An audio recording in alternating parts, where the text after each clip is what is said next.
Welcome to College Station, home of the 12th man. It's the Rebels versus the Aggies. Let's go!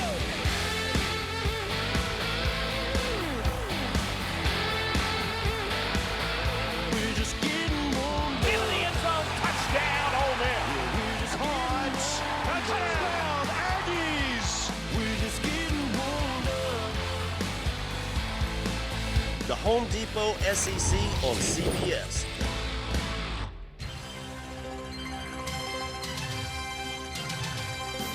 Howdy and good morning from Aggie Land, Kyle Field, College Station, Texas.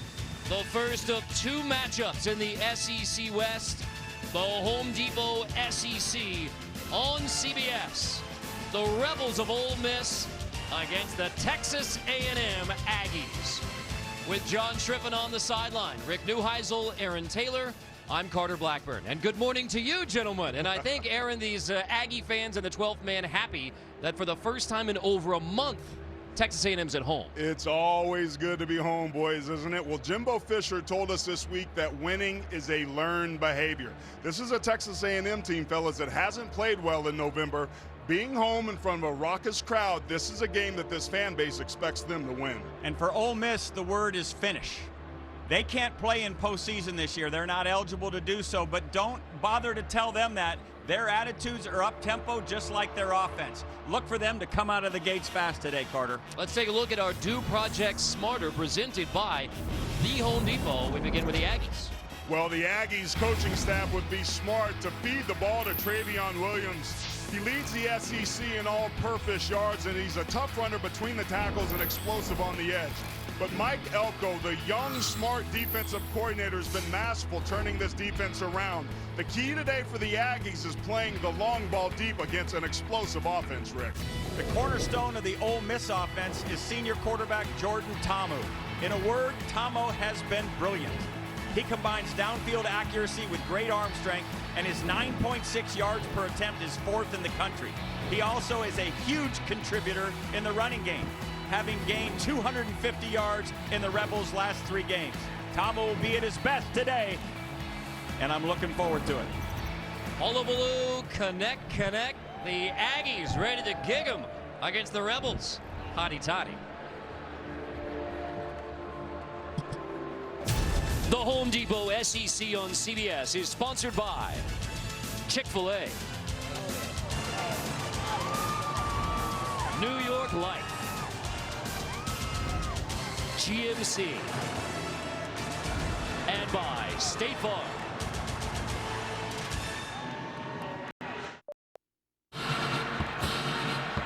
Those dear old Texas Aggies ready for kickoff against the Rebels of Ole Miss. Matt Luke, first full season as head coach of the Ole Miss Rebels. Interim last year, Jimbo Fisher in his first season as head coach of the Aggies at Texas A&M. One of 4 active head coaches to have a national championship. Both coaches must put last week behind when both teams led by double digits in the fourth quarter and yet managed to lose. And Kyle Field is ready for the SEC West matchup. Ole Miss won the toss, elected to receive. Hands kickoff. Elijah Moore will hit a knee, and Ole Miss gets it at the 25. So let's take a look at our Chick-fil-A starting lineups, beginning with the Rebels and quarterback Jordan Ta'amu, the senior from Pearl City, Hawaii, on Oahu via New Mexico Military Institution. Took over the QB duties for the Rebels a year ago when Shea Patterson went down, and then went on to Ann Arbor. Now a senior, Jordan Ta'amu has gone from relatively unheralded JUCO recruit to star quarterback in the SEC. The biggest question of the week, Aaron, is the health of his ankle. Keep an eye on that right ankle. It didn't look very good, like he trusted it very much in the pregame warm-ups. He's going to need that in the run game today. Passing to the outside, A.J. Brown. Could gain on first down, slipping through the secondary and across the 40. Bottled up, still managed to get plus yards. Phil Longo's offense is RPO, run pass option. They were running a counter inside. He took the easy hitch outside, and A.J. Brown made something big out of it. They go right at the new corner, Miles Jones, for a gain of 18. And now on the ground, Scotty Phillips. Aggies ready for that one, a tackle for Bit of a loss. Let's take a look at Rick's report on Jordan Ta'amu. He is the consummate dual threat quarterback. He is efficient both in the air and the ground. Right now, his weakness is, as Aaron just mentioned, the right ankle. How much can they count on him in the running game?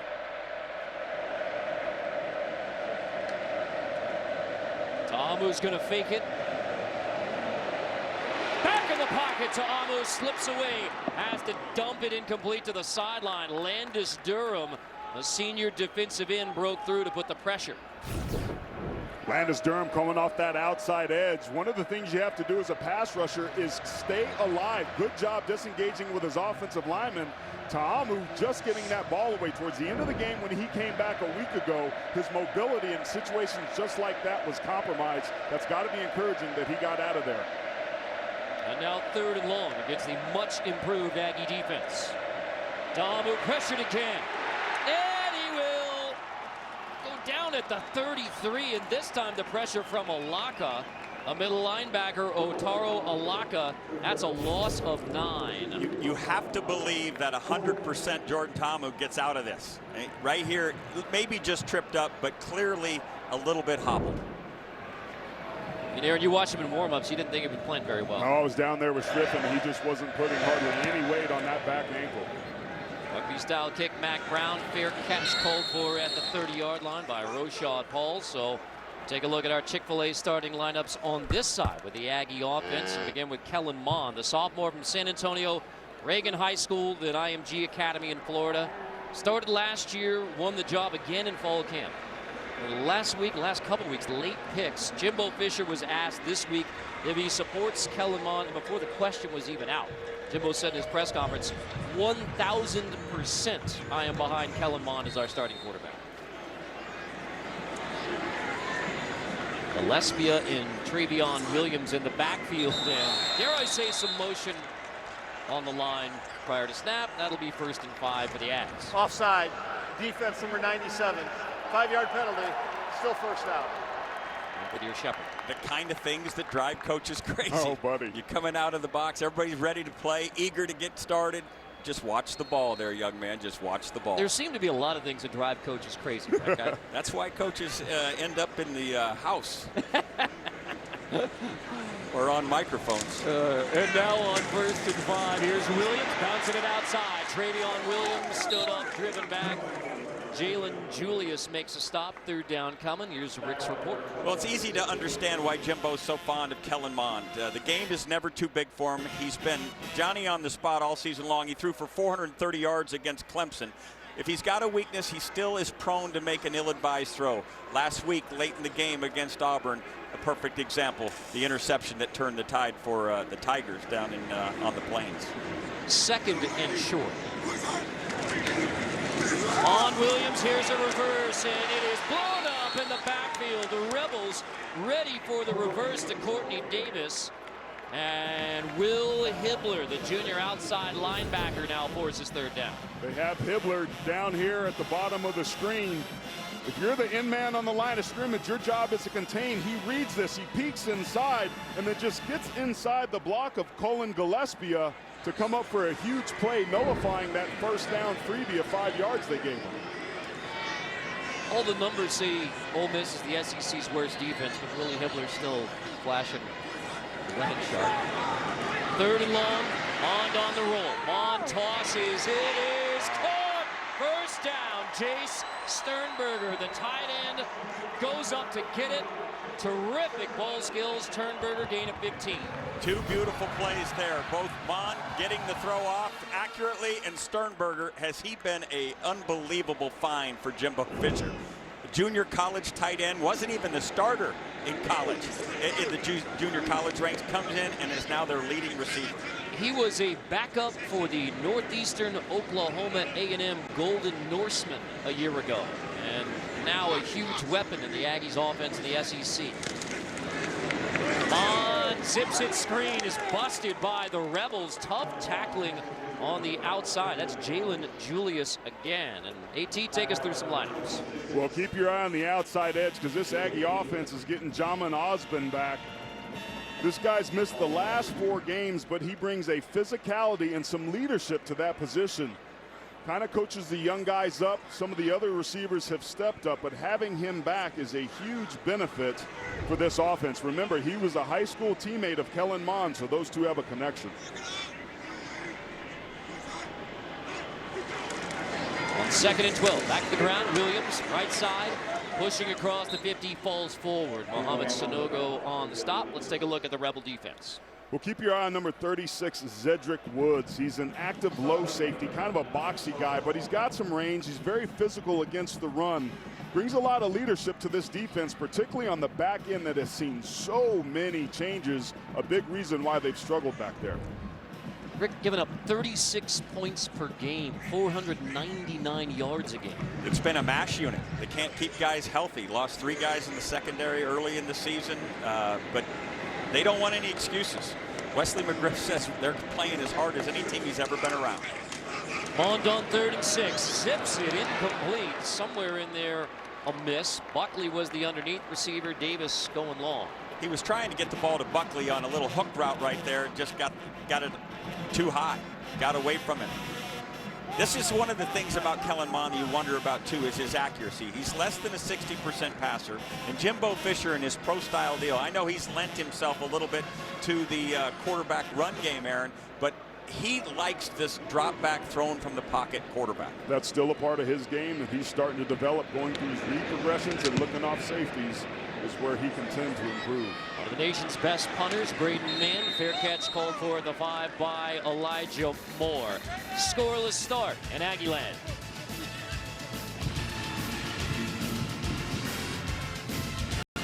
Between South Carolina and Ole Miss, 1,100 yards of offense, even though the Rebels couldn't even move it in the 4th. If you like offense, that's your kind of game. Defensive coordinators cringe when they hear those kind of numbers. The spigot turned off for the Rebels a week ago because of the lack of mobility with Jordan Ta'amu, who had left the game in the 3rd quarter and came back in. He just wasn't himself, and from what I've seen already, he's limited here today. That is definitely something to keep your eye on. Expect Texas A&M to bring more pressure as a result. Ta'amu from his own goal line, they'll hand off. Phillips, nothing much there on 1st down. Let's look at the offensive lineup for the Rebels. Keep your eye on wide receiver A.J. Brown. He's one of the best wide receivers that Mississippi has ever had. He leads the SEC in receiving yards per game at 102. He's playing in the outside receiver position, number 1, closest to the sideline because of the injury to D.K. Metcalf. He was, prior to that, a slot receiver, but he's done a nice job out there.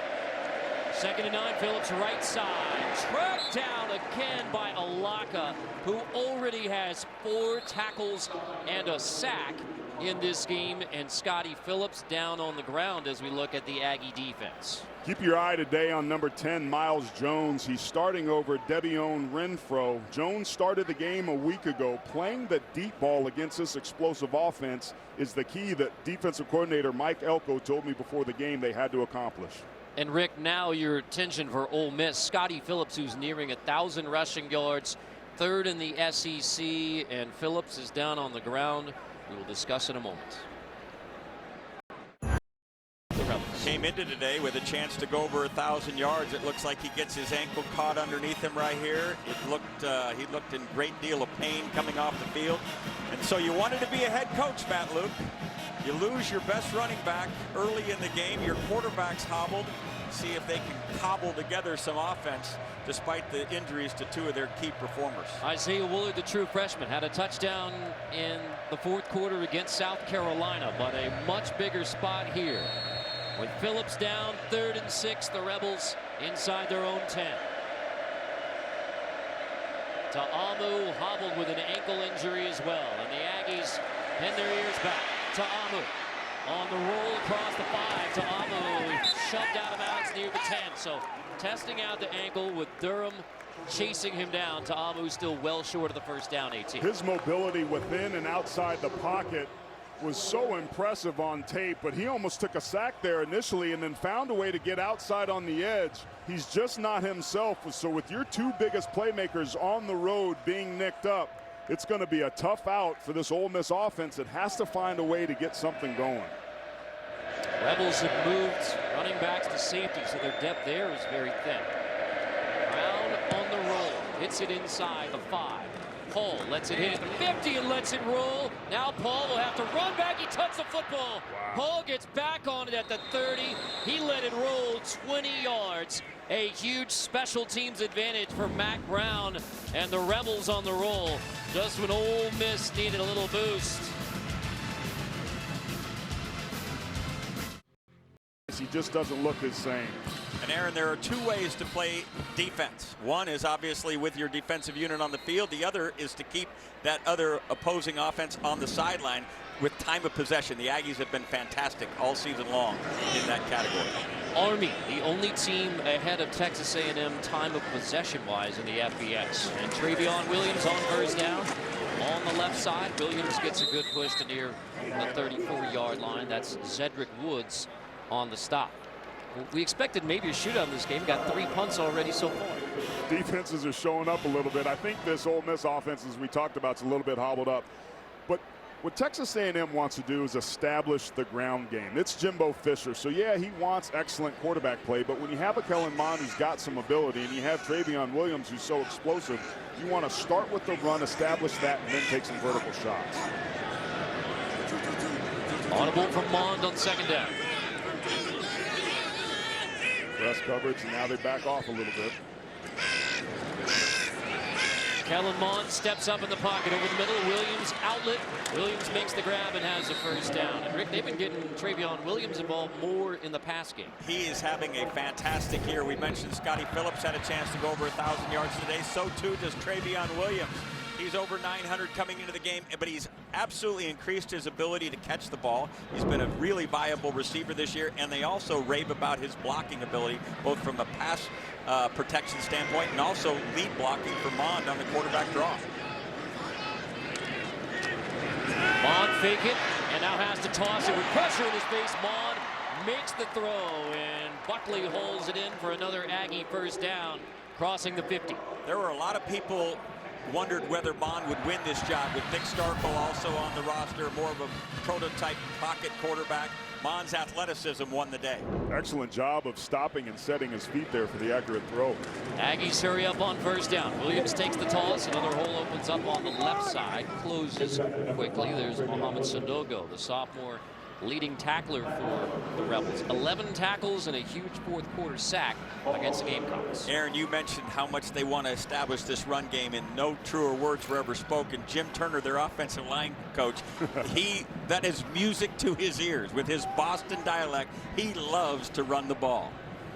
Very familiar when we were out there in practice listening to coach up his guys. Boy, oh boy. A former Marine, Coach Turner. His guys love it. Coach him hard, love him hard. Mond 2nd and 7, steps up to look. It's high, intended for Courtney Davis. So, Rick, a couple of high throws early from Mond. He's been high all day. Sometimes when you're not transferring your weight from the back foot to the front foot, you can see him kind of getting stiff-legged in that front leg right there. That's why it causes that ball to get high. Just let it go, young man. You got open receivers. That ball just didn't look good, AT. No, it didn't. Didn't come off his hand very well at all. And watching him on film, that's where he tends to miss, is a little bit high. You guys didn't like the ballistics, huh? No. Looked like Jupiter 2 in a meteor shower. There's not significant wind on the field either. 3rd and 7. Heavy pressure coming from the Rebels. Mond steps up, delivers off the hands of Sternberger. Mond with heavy pressure in his face. Here comes a flag. Looked as if he got held a little bit back there. The back judge looked to see it the same way. Those are the things that kills coaches, Rick. To extend a drive on 3rd down where the rush almost got home and your big weapon and Sternberger has a drop. Coney got the pressure. Now we check the flag. Pass interference, defense number 15. It's a 15-yard penalty from the previous spot. Automatic first down.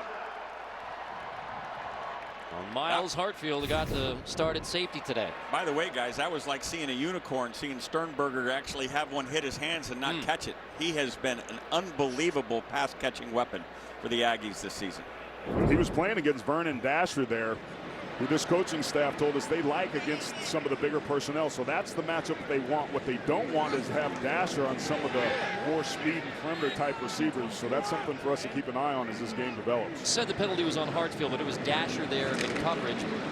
Nevertheless, 1st and 10, Williams pushing inside the 25-yard line. Sanogo, and there the Aggies go, trying to give Travion Williams a little push from behind, Aaron. I love it. What I've seen on tape is that Correction, the pass Travion interference Williams, was on number 3. We had it. They heard you. he's a great inside runner in the inside zone scheme. He uses his eyes well. He's patient, but he's so explosive on the outside edge. He's an undersized back, but he's really athletic, and I've been impressed with his power, Rick. Absolutely powerful young man. Here's a interesting place. Do you take a shot here thinking that you got 2 downs to get the 1st down, or you want to keep pounding? What do you think? I actually think they're going to pound it right here. Here you go. Williams, right side, trying to find the edge. Williams wrestled down. Sanogo on the outside, and he goes from the mic all the way to the sideline to make the tackle to force 3rd and 7. I've been impressed with Sanogo. To be a good linebacker, you have to read your keys and diagnose. Look how he keeps his outside arm and leg free. That leverage is what allows him to get one of the more explosive backs in this conference on the ground, bringing up a 3rd and long. You understand why the Rebels, even though the numbers are all bad, there's hope building around Sanogo in the middle. They've got a great attitude, too. I think that's the thing that really impressed me the most talking with the players and coaches this week is they don't have anything to play for, quote unquote, but they play hard. Mond, 3rd and 7, steps up, delivers right at the sticks. Buckley holds it in. Move the chains to the 15. Aggies are in the red zone. This one he gets the right ballistics and gets it under the chin of the receiver. Feet are right. Ball comes out well. 1st down, Aggies. And yet, Aaron, here's one of the big issues for the Aggies. Only 55% touchdowns in the red zone. And it's a big reason why you're not successful. You can't cross the 20 and get down here in the money zone and walk away with field goals. Bond, draw from the 15, only gets a couple.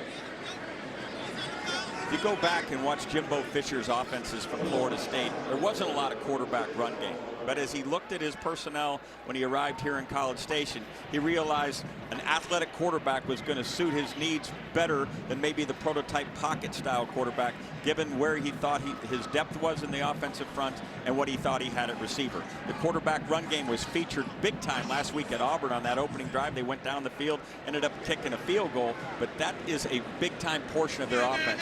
It hasn't always been the case with Jimbo. And now the point is to get it in the end zone rather than settling for 3. So fling it to the outside, Buckley. Blockers ahead, Buckley inside the 5, shoved out.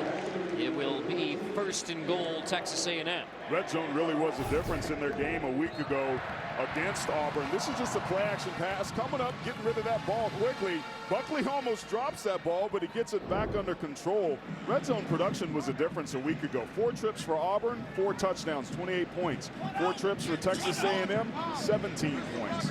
This is where you win ball games, and this is the expectation this fan base has. If you're going to win in November, you got to get this ball into the end zone in situations like this. They were working on a little quarterback sweep into the boundary here.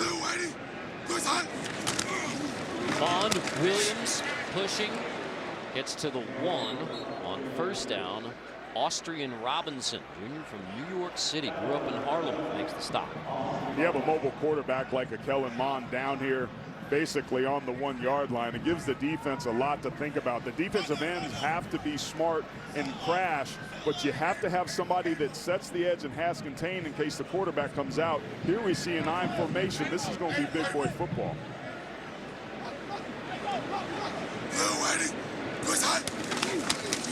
Handoff, Williams pushing and pushed back. So it will be 3rd and goal as the Rebels and Victor Evans flex their muscles at the goal line. Great job by the Ole Miss front. This is just big boy football right now. Get behind your pads and push that line of scrimmage. Tug of war like out in the old schoolyard, Aaron. You love this portion of the game. I love it. This is about want to down here. Like, they know what you're going to do. You're lined up nose to nose. They crowd the neutral zone. This is just about coming flat back, and all that work in the offseason, the shoots and the squat rack, comes down to situations like this. And here it is, 3rd and goal. Bond will bounce it outside. Touchdown, Aggies. Mon walks in with a block from Jace Sternberger. This is one of those things you just can't teach. It's instinctive of how to play off your lead blocker. Kellen Mond absolutely just dipped a little bit inside, got the defender to bite inside of Sternberger's block, got outside, walked in for a touchdown. Beautiful job. Hard to teach. Just some guys have it and some guys don't. There was a pass interference on Dasher that kept the drive alive. And so 13 plays. The PAT is good from Seth Small. So the Rebels had a stop on 3rd down, but the flag on Dasher allowed Texas A&M to keep it rolling. This time the Aggies in the red zone into the end zone. 7-0 start. Kellen Mond. Kick 'em.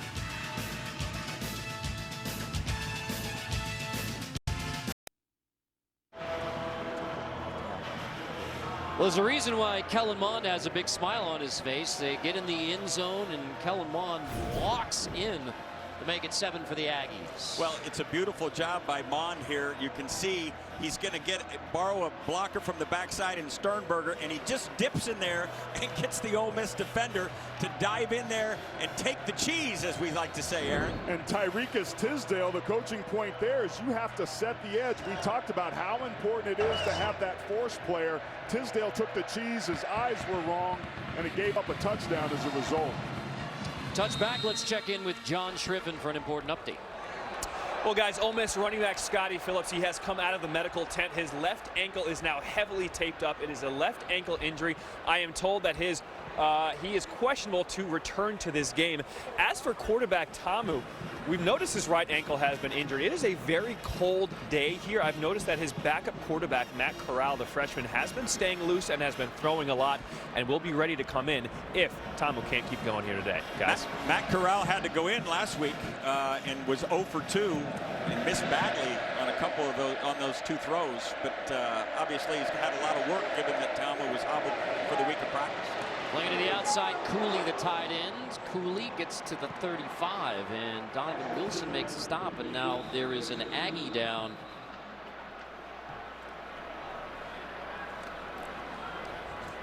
It's Tyrell. That is Tyrell Dodson who is down. Strong side linebacker for the Aggies. Boy, injuries and ankles playing a huge role early on between the Rebels and the Aggies. We step aside. Tyrell Dodson, who has the Aggies' only fumble recovery of the year, limps off. So Scotty Phillips on the Ole Miss sideline, Tyrell Dodson on the Aggie sideline, 2nd and 1. Jordan Ta'amu will read it, hand it off, and pushing for a first down, Isaiah Woolard, the true freshman from Hattiesburg. That is an amazing statistic you just mentioned there, Yes. that only 1 fumble recovery on the entire year. I mean, and Mike Elko's defense is playing very, very well. The Aggie defense has only 4 takeaways. That is 128th in the country. Only East Carolina has fewer takeaways than Texas A&M. Last in this conference, talking with the coaches before the game, they're still scratching their heads as to why. And there'll be a tackle for loss on first down, and a big one. Dalen Mack, the senior from Gladewater, Texas, who's having a great senior year. He just splits the offensive lineman up front, and he really has had a great year, Carter. His attitude's changed, but you see for a big man, he's got that quick twitch and creates that penetration that's necessary for a tackle for loss. Unbelievable get-off. Oof. Nobody's blocking him there. And now to Amu. Read it, toss it. Over midfield, it's Cooley again. Cooley has the 2 big grabs for the Rebels. They cross the 50. Mike Elko wants to play 2 safeties as much as possible and still be able to control the run. But the RPO world, when you give the belly, put the ball in the belly of your back, that middle of the field becomes vacated. And they took big-time advantage of it right there.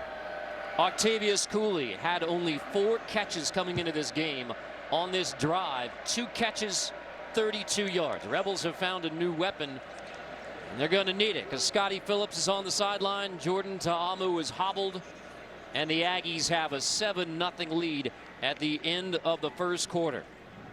The first of 2 in the SEC West today, the Home Depot SEC on CBS. 7-0 Aggies after 1.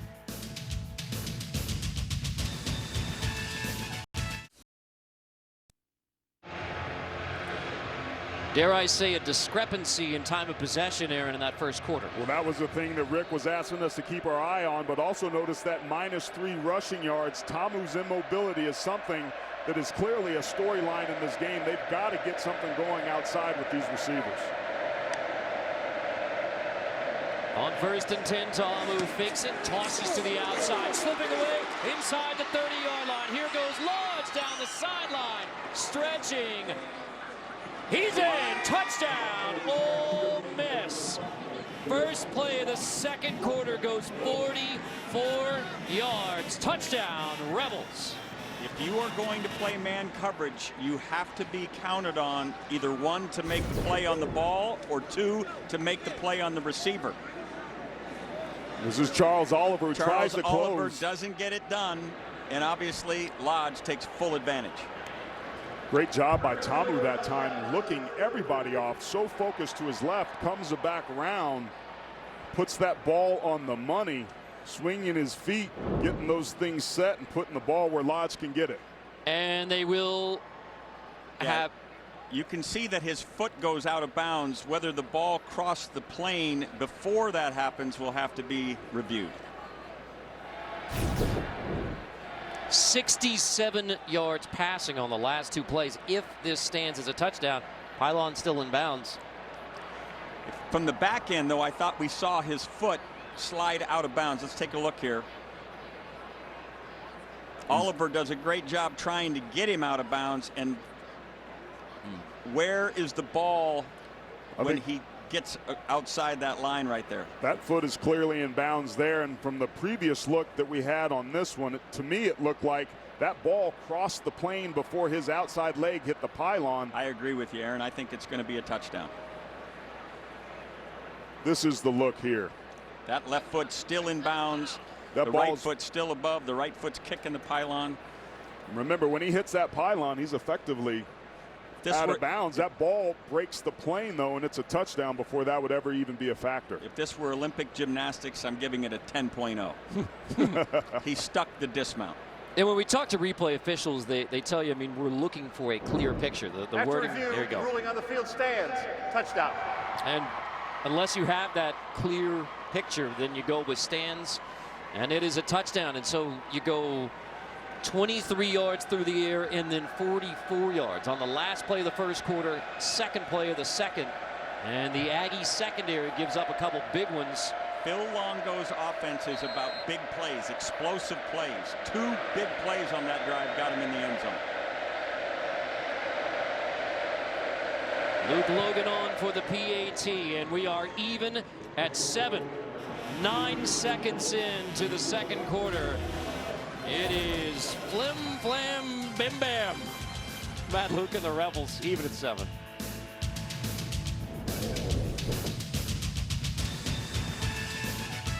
The Wine, director Mark Grant, hard-working crew. Wade Robinson, John Tobias in the booth. Carter Blackburn, Rick Neuheisel, Aaron Taylor, John Schripp.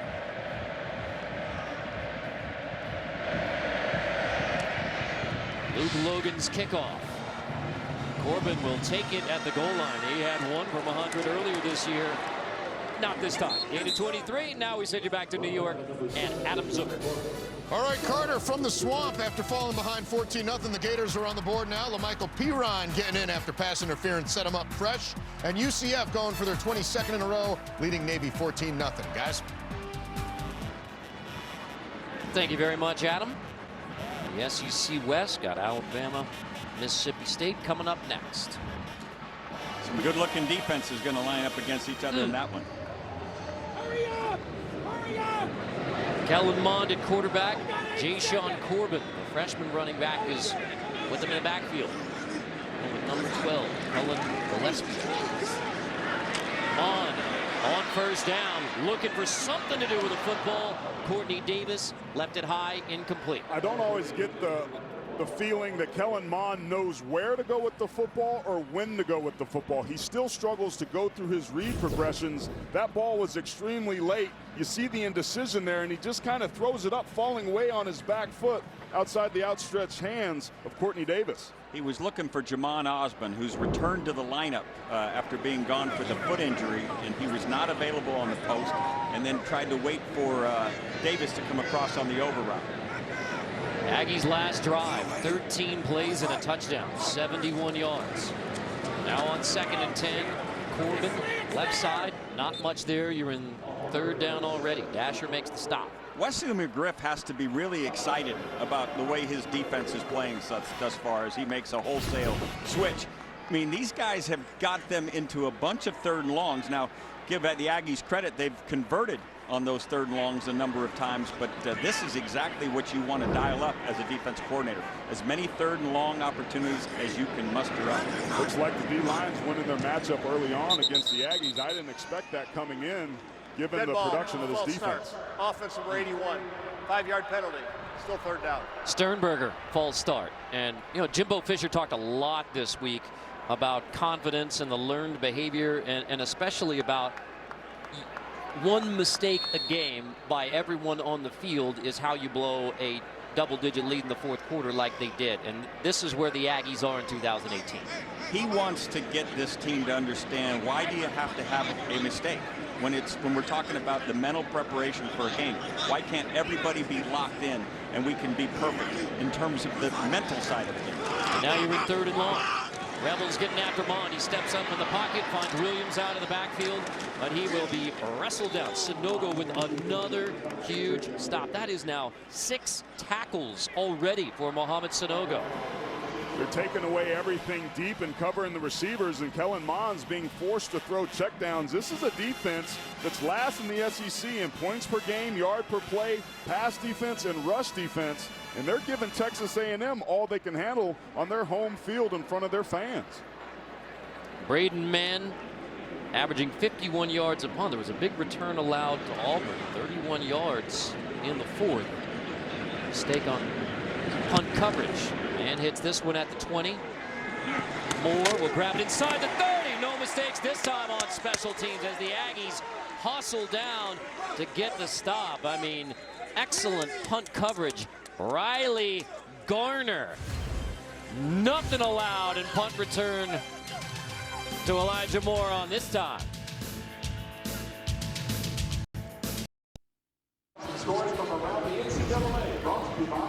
Welcome back here to Texas A&M as we are all tied up at 7.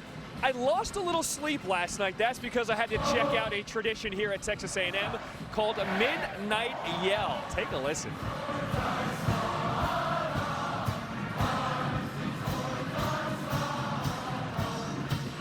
How cool is that? Every night before a home game, Midnight Yell takes place here at Texas A&M, where tens of thousands of fans pack this stadium to go over all the yells that they're going to have for the game. One of the reasons why this crowd is such an impact on this game, they're all in one together unison. John, big ups to you. Even with an early kickoff on Saturday, John made the Midnight Yell practice. Willard to the 9. We were too busy. You didn't see Aaron in there? We were too busy right there. We were too busy with beef ribs and Waylon and Willie on the guitar. I thought I saw Big AT in there. There's no chance I was awake after 9 p.m. Corps cadets in mostly sweatshirts today. On 2nd and short for the Rebels. Here's Willard fighting. Lost the football. Loose football. Rebels appear to be back on top of it. Looks like Knox got back on top of the football. The Aggies nearly had their 2nd fumble recovery of the year. Larry Pryor knocked it loose. And this has been one of those things that are baffling for Mike Elko's defense. Halaka's right there, gets the ball out, and there's Aggies there, but they can't fall on it. 1st and 10 to Amu. On the run, to Amu slips through, wrestled down from behind right at the 45. Dalen Mack reached out and grabbed his jersey to bring him down at the 45. Mike Elko's got a little bit of a conundrum right now as the defensive coordinator for the Aggies. If he goes split safeties, they've been able to crease them with throws on the RPO world down the center. We saw that last drive with Octavius Cooley for 23. When he goes single high, they've not been able to make the plays outside, and now you got Isaiah Willard creasing it with the running game. Aggie defense has barely been on the field, but they've given up a couple big ones in the pass game. So Ta'amu over the middle in the air. A.J. Brown, another big one through the air. A.J. Brown down the sideline. Finally wrestled down by Milan Jones. And now A.J. Brown is slow getting up after a gain of 39. And Brown still on the sideline for the Rebels. There again, a split safety look, a little RPO world. Now it was a preconceived pass. You can see the offensive line protecting there. And their go-to receiver, A.J. Brown, across the middle. Big 6'4", 6'5" guy coming across the middle. That is exactly what you want as a quarterback, a big target like that across the middle. And you know, A.J. Brown wrestled out Miles Jones, wrestling him down out of bounds. It was close to a flag. I was kind of looking for a flag. Let's see the end of this play. That could have easily been a flag on Miles Jones. That should have been thrown. That was clearly out of bounds, and what contributed to the injury of Brown. The Aggies getting away with one there, and Ole Miss has to hope that Brown is going to be okay. He certainly looks a little banged up on that, but with DK Metcalf being down, it's really been Brown the guy that's emerged. But the story of this game so far to me, Rick, is this Ole Miss offense with their quarterback who's clearly hobbled, finding some success against the Aggies defensively. Right now the Rebels don't have Scotty Phillips or A.J. Brown, so it's Isaiah Woolard, the true freshman. He gets to the 13. Ta'amu's hobbled. Phillips is on the sideline. A.J. Brown is on the sideline. And we know that DK Metcalf unavailable for the Rebels. I mean, they just don't have any weapons right now. And yet Phil Longo feels like he's got rhythm. Feels like he's got all of his cards at his disposal, whether it be the RPO game, whether it be the run game with Woolard, or just taking shots outside and one-on-one opportunities. His legs, Ta'amu's, were huge in that game a week ago. All 5 touchdowns in the red zone were rushes, and now they want to talk about it. So Ole Miss will get reconnoitered on the sideline in the red zone. Can the Rebels take the lead in the second? A huge gainer to get him down in the red zone, out of bounds. Miles Jones brings him down to the ground. Now, there's good news, bad news. In for more. Let's check in with John. Well, the good news part of that is that A.J. Brown is back out on the field. What happened was he landed funny on his hand. Medical staff checked him out. He is good to go and back out on the field. However, Scotty Phillips, still with that left ankle injury, is still questionable to return. And so with Scotty Phillips, the 3rd leading rusher in the SEC and the leading touchdown producer in the SEC on the sideline, it's Isaiah Woolard in the backfield. Brown's on the bottom of your screen. Matched up on Devion Renfro, the cornerback who got beat out by Miles Jones. Ta'amu's going to look the other way and zip it to the goal line. It is caught, 1st and goal. Lodge hauls it in. Beautiful comeback out at the goal line. Normally in this portion of the field, you're not able to throw a comeback out because no one has to back up. You're at the goal line, but they get it done. Well thrown, well designed play. Only 60% touchdowns in the red zone for Ole Miss, and Jordan Ta'amu usually active in the run game down here. Very much so. Against South Carolina, they were 8 for 9 down here. All 5 touchdowns were rushes, and Ta'amu played a huge role in that as we see a motion shift. On 1st and goal, high snap, handle. Ta'amu trying to find the edge. He will walk in. Touchdown with Woolard blocking for him. Touchdown, Ole Miss. Rebels on top. Took a page out of Texas A&M's book there with some misdirection in the motion, trying to clear out that short side of the field on the boundary. Ta'amu's legs may be hobbled up, but he had enough speed to be able to get to the outside. Everything was reading left. But then, true to form, it's Isaiah Woolard who becomes the lead blocker, and Ta'amu, even banged up, runs around the Aggie defense.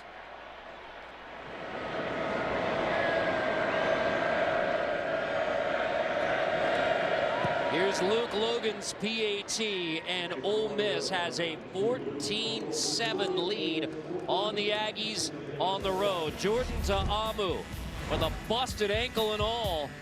Got his freshman blocking for him, and Ta'amu's into the end zone. Rebels on top. There's nothing about this week's Aflac trivia question, so I'm gonna have to think on this one. That's gonna be the strange noise you're hearing. I'm going to guess a defensive play. I believe it is also. And off Travion Williams. Big block on the outside. Williams across the 35-yard line. AT, you said the Aggies are going to have to go back to the run game, and here it gets started. It's their bread and butter. It's what they opened last week against Auburn with, and the quarterback's legs, Kellen Mond, were a big part of that, but this is just getting your best playmaker out into the open space, Travion Williams. They've got to be able to do it, and when your receivers are out there blocking on the edge, you cook them with grease. That's what Texas A&M needs to continue to do, is run this football and control the line of scrimmage. And cook with grease. And cook with grease. On to the air, so it's a little open up. That's Osborne on the outside, Rick. Big boost for the Aggie wide receiver core. Good to have him back. We watched him work out on Thursday, and you could see the coaches were all excited about the way he moved through those drills effortlessly. They said, you know, we didn't know how many plays he could play, but we're going to play him a bunch based on the way he worked this week. He was a good-looking kid, man. Very muscular, brings a physicality, and again, the leadership to that position. He was sorely missed these last 4 weeks, but he runs crisp routes, has great hands, and he sets the standard on how to work hard in the receiver. Second and short for Kellen Mond. Sophomore QB gonna hand off again, and on the right side, Travion Williams, the junior from C.E. King High School in Houston. First down, Aggies. Aaron mentioned it. What's missing so far for this Aggie offense is the running game. It's nice to see them get off to a start here, featuring it, and I think they need to use the quarterback's legs involved in this. That was zone read right there, giving them an opportunity to block somebody with the quarterback by virtue of his read, but also giving him a chance to run the ball. He's a very effective guy with the ball in his arm. Mond on the right side. Williams cut back across the 50. Good patience by Travion Williams, and a good push across the 45. Just a counter play where you pull the backside lineman and the tight end to get up there, and you hit the nail on the head, Carter, with the patience. That's what I like about Williams. Sometimes he tries to press the hole, but in a gap scheme like that, when you have double teams on the play side, it's important to be patient. He gets on the hips, rides the blockers, and picks up a huge chunk of yardage on first down. And this is where your play action game, perfect part of the field where you can take some vertical shots. Williams slipping through. Looks like he is just short. Tisdale got him from behind after Tyrekus Tisdale had a chance at the tackle for loss. Jimbo Fisher has been a high-flying play caller his entire career. We'll go back to the Jameis Winston days. They averaged over 500 yards a game offensively and threw it all over the yard, and he became the #1 pick in the NFL draft. It's not the same formula here until he recruits to that formula. Right now, he feels the best way to play is to possess the ball, be able to run it, and then take your shots when they become available based on the way the defense is lining up. But given the fact that Ole Miss has kind of captured the momentum of this game, they have to stay on the field in this particular drive. We have an important injury update here. The line judge, Tim Beard, you can see him hobbling off. So that's the stoppage in the game right now. You got third and short. He's going to the injury tent. That's a first. Yes. College Station, Texas. We've had significant injuries on both the Rebels, the Aggies, and now the officiating crew. Tim Beard, the line judge, was injured on that second down play. And so you have a reconnoitering. Your umpire, Rodney Laurie, is now in the position of the line judge. And speaking of the line, you have 3rd and 1.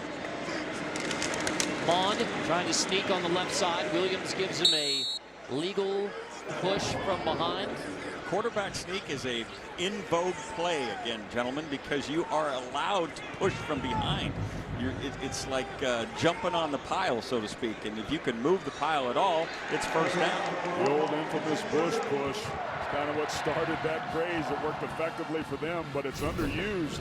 Well, Kellen Mond in 3rd and short and 4th and short situations does a nice job. The key for offensive linemen is to get shoulder to shoulder and create some surge so the quarterback can get in your hip pocket and fall forward for the necessary yardage. Perfect spot for a shot play. Aggies hurry up on first down. There's your play fake. Mond looking for that shot play downfield, tip, and it is incomplete. That's Dasher, who came across the front and knocked it away for a pass breakup on Sternberger. Got the flag earlier. This time, Dasher, pass breakup. I think they wanted to take that shot downfield to number 13, Kendrick Rogers, but he wasn't there. So Mon started to come back around to Jay Sternberger, but again, we've seen Vernon Dasher for the second time matched up on him. A little handsy there, but playing through a big body to make a play on the ball. Let him play is the adage, right? For Wesley McGriff, let him play. I'm glad to hear a coach say that. He's got to be excited. Wesley McGriff, the defense coordinator for Ole Miss, the way these guys are playing thus far. Bond is going to fling it long on 2nd and 10. Davis just couldn't get underneath it with Jalen Julius there in coverage. And now 3rd and 10. I really think the story of this game is this Ole Miss defense.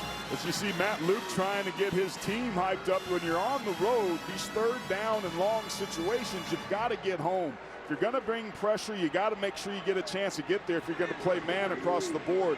This rush should try to get after Kellen Mond, get him uncomfortable where he seems to struggle when he's on the move.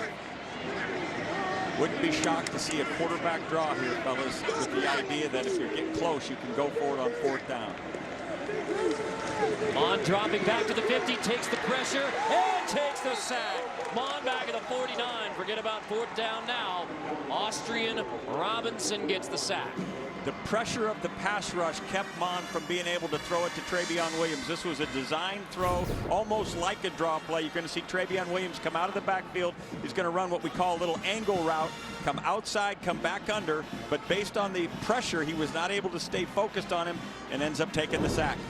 That's what those big defensive linemen have to do when you're one-on-one matchups. That was on the backup Ryan McCollum, who's playing for the injured Jared Hawker. Fair catch called. Moore grabs it inside the 10. The maligned last in the SEC defense for Ole Miss gets another stop. Rebels have a touchdown lead in the football. 6 to go before the half. Monday on an all-new Late Show with Stephen Colbert. Stephen welcomes Hugh Jackman. Then later this week, don't miss Ben Stiller, Ricky Gervais, and CBS This Morning's Biana Olatriga. Matt Luke's got to be ecstatic right now, right, Rick? Unbelievably happy. You lose Scotty Phillips early in the game. Your defense is playing outstanding. Talmu's doing what he needs to do, running the ball efficiently when necessary. But a great start. Now, not ecstatic about that one. Tackled for a loss in the backfield. Matabike, the sophomore defensive tackle, forces loss of 3. Get penetration off the right side of the offensive line, just running upfield. That's Kingsley Kiki just destroying Sims at the point of attack, which completely nullifies the rush lanes. Negated a big run there. That's the sort of push that this defense has fed on all season long. With the 12th man behind him. Woolard gets across the 10, across the 15. He's brought down from behind by Donovan Wilson, close to a horse collar, but no flag and a 1st down for Ole Miss. Aggies lose the edge of their defense right here. Right there. Woolard gets it outflanks the Aggie defense and gets the big gain. Looked like Dodson, Tyrell Dodson, 25, was the force player there. Anytime that breaks down, you're going to get a huge perimeter play. Credit Cooley with the block. He's had a couple of big catches as well. Woolard on the right side, and the true freshman from Hattiesburg, Mississippi, shaking his way across the 25. Grew up eating Letha's ribs, AT. And that was Tyrell Dodson that time, to his credit, defeated his blocker and kept leverage, which forced Woolard back into his mitts, and he gets the tackle as a result. If you play with good technique, you're going to make plays. If you don't, you get yourself beat. That is the thing that this entire team is trying to figure out in Jimbo Fisher's first season. Scotty Phillips still on the sideline. Eric Swinney, the junior who was coming back from mononucleosis, in the backfield with Ta'amu. One-on-one down here, a lot of space. Jordan Ta'amu winds up, takes a deep shot. It is caught, bubbled, and a terrific grab by DeMarcus Lodge. Somehow, one-handed, Lodge hauls it in over Miles Jones.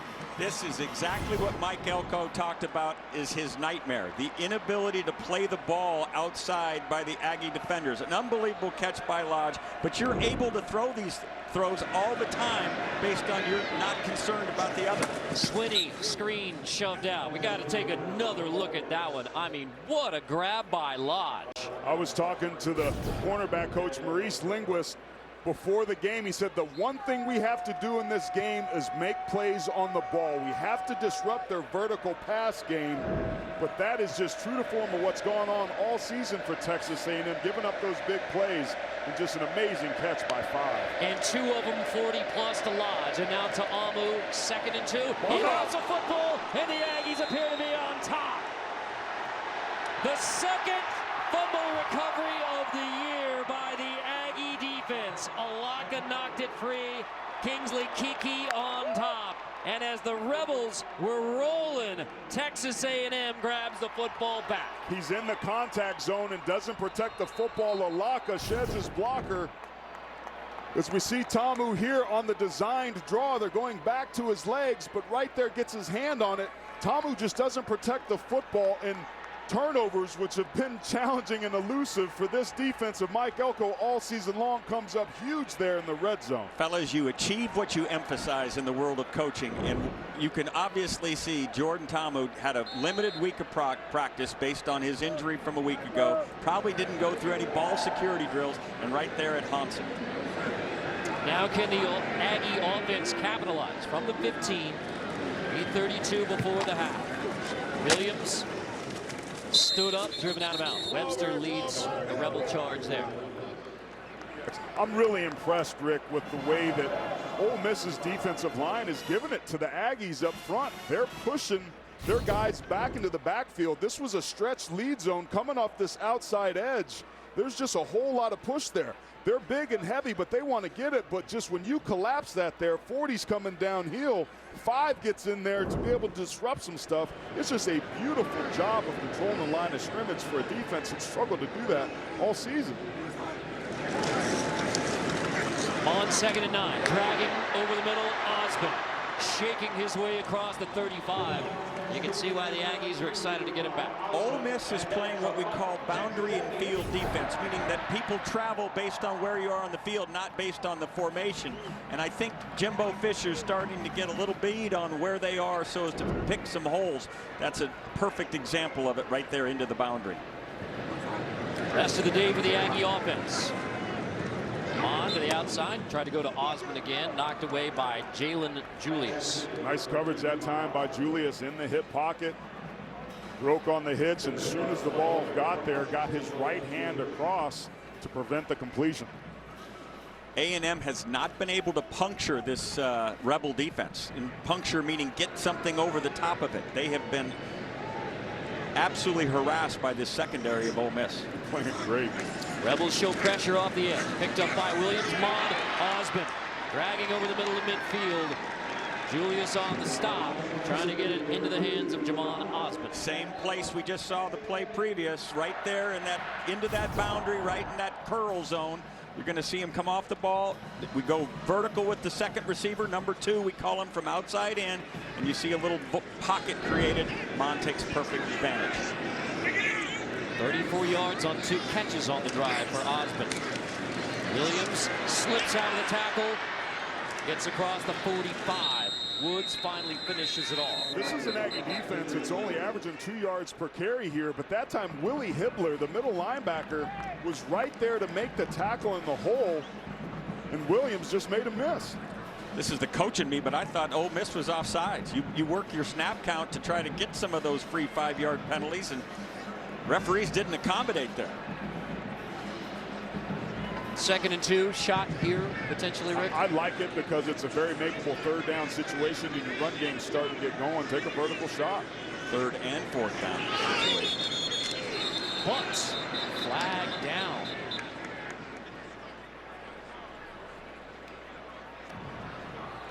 Before the snap, false start. Offense over 65. Here's where those 5-yard penalty. penalties start adding up, right? You don't get the 5 that you felt like you earned getting them offsides, and now you give the 5 back. And it hurt him on the first drive of the game, and here he is up at the top of the screen. That's Dan Moore. Just a little bit of movement out there on the outside edge by Tyrekus Tisdale. Bates Moore offsides, creating now a 2nd and long. Single high, that one-on-one down here in the boundary to this guy Osmond.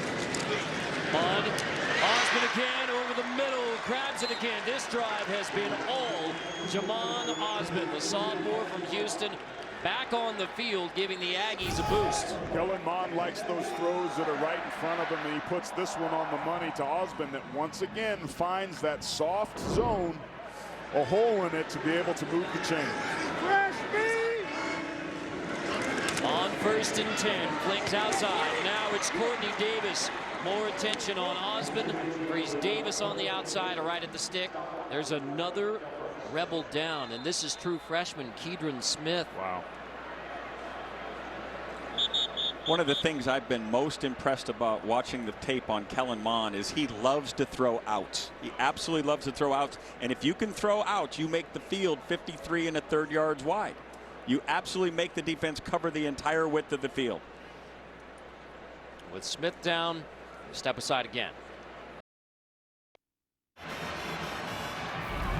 Coming up on the Geico Halftime Report, Adam, BJ, and Houston Nutt will get you caught up on a busy day in college football. Coming up on the Geico Halftime Report, 56 seconds left for the Aggies in the half. All 3 timeouts, so all plays are still in your inventory, but you like to keep one of those timeouts to protect a field goal at the end of this half. On 4 completions, 3 of them to Osmond, 50 yards on this drive.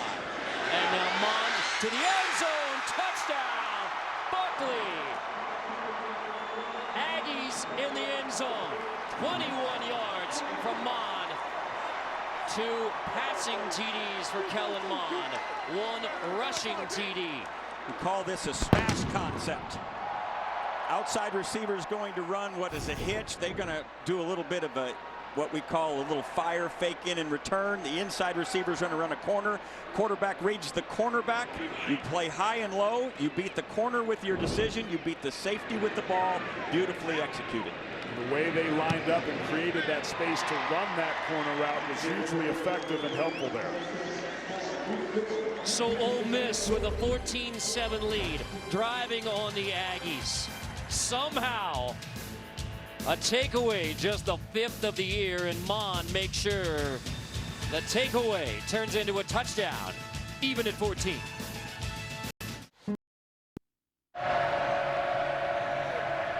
The road goes on forever. The party never ends for the Aggies. They would like to make that come true tonight. After a win in this early morning kickoff. Fair catch. Ole Miss will have it at the 25-yard line. Our Aflac trivia question. Only former Texas A&M player to win a Super Bowl MVP. The hint we gave you was a defensive player. And yes, Von Miller's Super Bowl 50. Von is in the house today. What an amazing player he is. That was the first name that popped into my head before we got the clue about the defense. I mean, what that guy does and what he can bring off the edge is a game changer. That's what the NFL covets, is the skill set that Von Miller brings to the table. Smart play by Ole Miss to fair catch that, not waste any of these seconds. They've got 2 timeouts and probably need to go about 50 yards to get in range for their kicker. Draw Woolard. So on first down, you get very little, and looks like clock stop has to be a timeout. They used their timeout. Yeah. Ole Miss used their timeout. Interesting choice there. Sometimes you start with a draw to decide if I'm going to go forward with a drive or just go into the locker room at halftime. And based on the play, you make that determination. With a 2-yard gain, hard to determine why they chose draw as their answer right there. And it is defensive timeout by Texas A&M. Oh, thank you. So, yeah, thank you. Well, that was a lot of confusion there. Down to this. Anyway, timeout Texas A&M. So Jimbo Fisher thinking his defense is going to shut the Rebels down, and you get another chance to score before the half. That's the old offensive coach in him. Right? He wants the ball back. So Ole Miss still 2 timeouts. Now the Aggies, very confident that they're going to get a 3-and-out when you use a timeout after first down. Mike Elko's got to be careful. He knows these one-on-one matchups outside are dangerous. There's a lot of space in press coverage here. There are 2 deep safeties. Aggies got to keep everything inside and front. They play it conservative here. Looking to get to halftime clearly in this situation. Trying to bleed the clock and limit. Timeout what again, A&M Texas A&M is going to be able to do using the timeout. Third down coming. Aggies have one more timeout.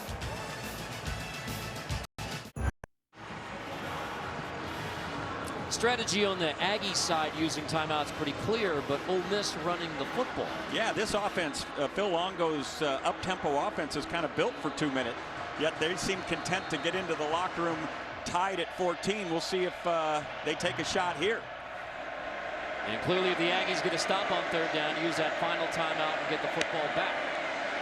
Rebels will try and prevent that. Here's Ta'amu on the run. He slides at the 35. Where did he begin his slide? I think he slid short. It's where you begin the slide is where the spot is. So 26 seconds right now. The ball is marked short. Aggies will use their final timeout. Their last timeout. So Ta'amu, I mean, he's sliding right at the first down marker, but clearly this slide begins short, and that's why you have fourth down, and the Aggies will presumably get the football back. Go ahead, Aaron. The first down marker's right at the 35. He begins his slide right there. The Aggies smartly used their last timeout. 26 seconds left. This is a 4th-and-1 situation for Ole Miss that they've got to be very careful about how they execute this. This is a team in the Aggies that are well coached on the special teams. They're going to have some time to maybe get a shot. Remember, the Aggies get the ball back to start the second half. So it's almost a 3-for-1 opportunity. Touchdown, 3 and out, get the football back, go after the block. That's Rugby. He's rolling out. There's no call. Bobbled by Paul in the back. Paul has to go back to get it at the 10. And the punt return against the Rugby by Brown has been an issue. He's upset he got hit. Lots to talk about in the last 44 seconds, but it's going to be much ado about nothing, because with the ball up to 6, I don't even think Jimbo Fisher, as offensively minded as he is going to take any chances from right here. Certainly a little bit of contact there by Johnson. As you see, Matt Brown is certainly upset, feeling like he got himself hit there. All right, now if you're the Aggies, 17 seconds, no timeouts, and you're at the 6, Rick. I think you're taking a knee here. Right. So that's why you go after the punt, because the only way you're going to pull off that 3-for-1 is a short field. Never one to question the bravado of Jimbo Fisher, but he's also got a little wisdom. Bond hits a knee. Aggies go to halftime even with Ole Miss. They will receive the second half kickoff and a chance to take the lead. Matt Luke's Rebels led at 14-7. Turnover turns into a touchdown. And that is officially the end of the first half with the score Ole Miss 14, Texas A&M 14. We now send you back to Adam Zucker in our New York studio. All right, Carter, thanks.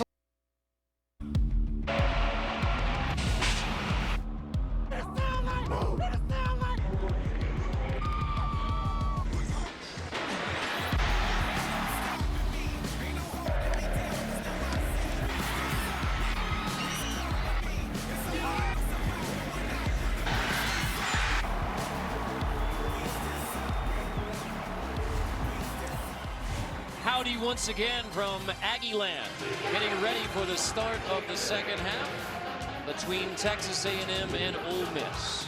Time of possession, Aggies with a big lead, but we are tied at 14. Carter Blackburn, Rick Neuheisel, Aaron Taylor with John Schriffen on the sideline.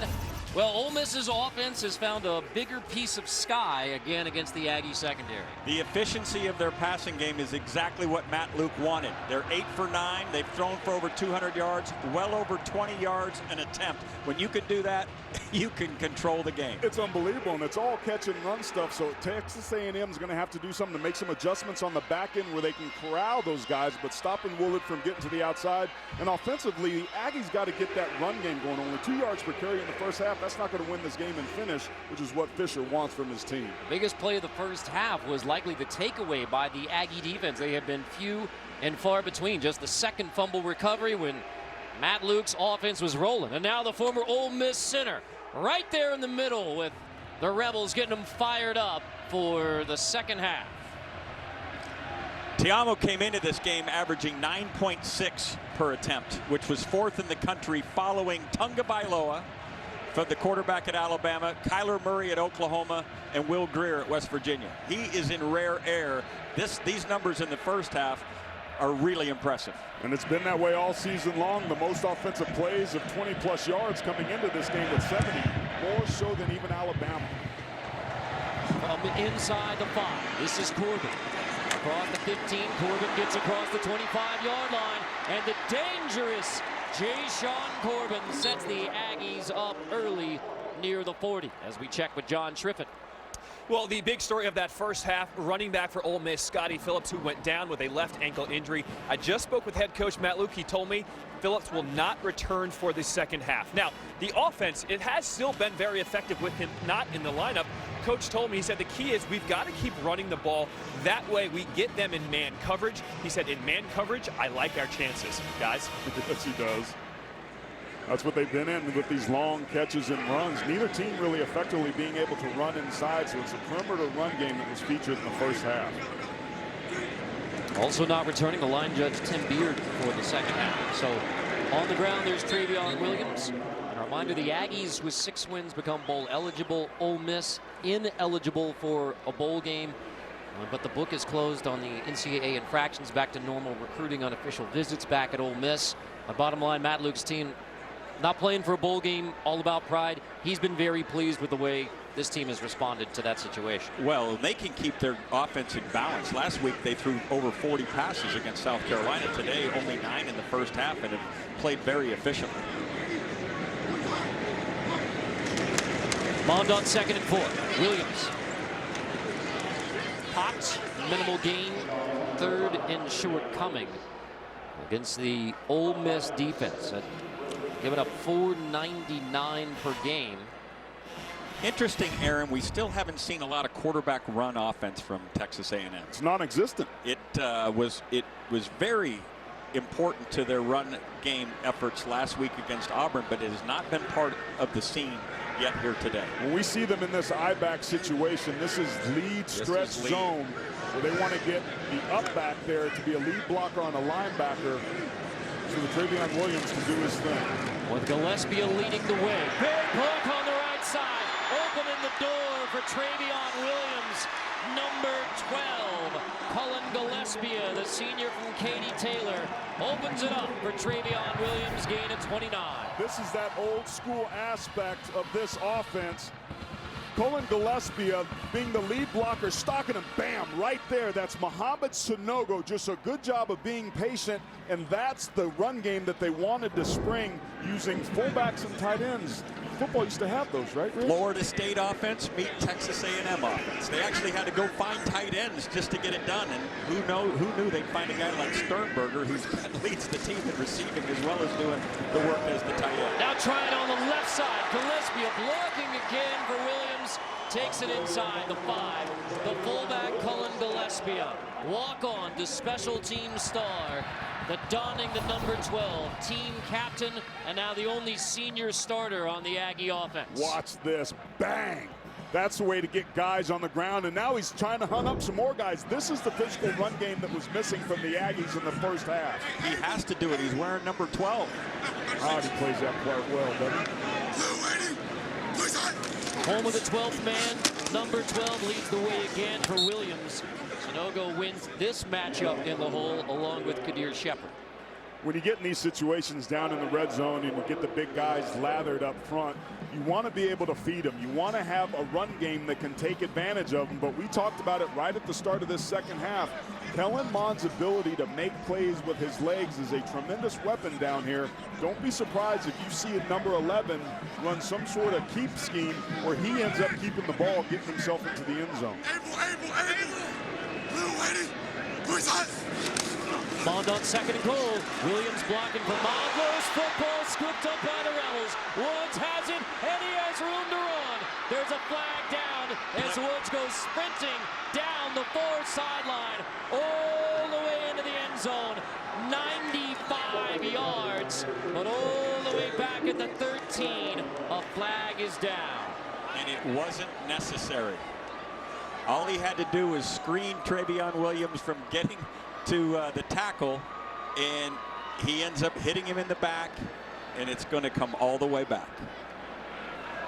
There's no foul for an illegal block in the back. Play results show touchdown. Wow. It's on the board now, a 95-yard fumble recovery for a touchdown to give Ole Miss the lead in the third. Matt Luke was saying, no way can you call that, and they thought the better of it and picked up the flag. That ball comes out, and Cedric Woods, the leader of that secondary, the voice, making a huge play. This defense has struggled all season long, yet here they are on the road against the Texas A&M Aggies, making a huge stop in the red zone with the scoop and score for another 6. Both these teams having turnovers in the red zone, but it's Ole Miss that capitalizes here in the third quarter. Logan's PAT. It's Cedric Woods, 95 yards, but it starts with Vernon Dasher. He forces the fumble, and Cedric Woods, and it is hotty-toddy touchdown. Rebels have the lead on the road. Reason to celebrate from Matt Luke and Ole Miss.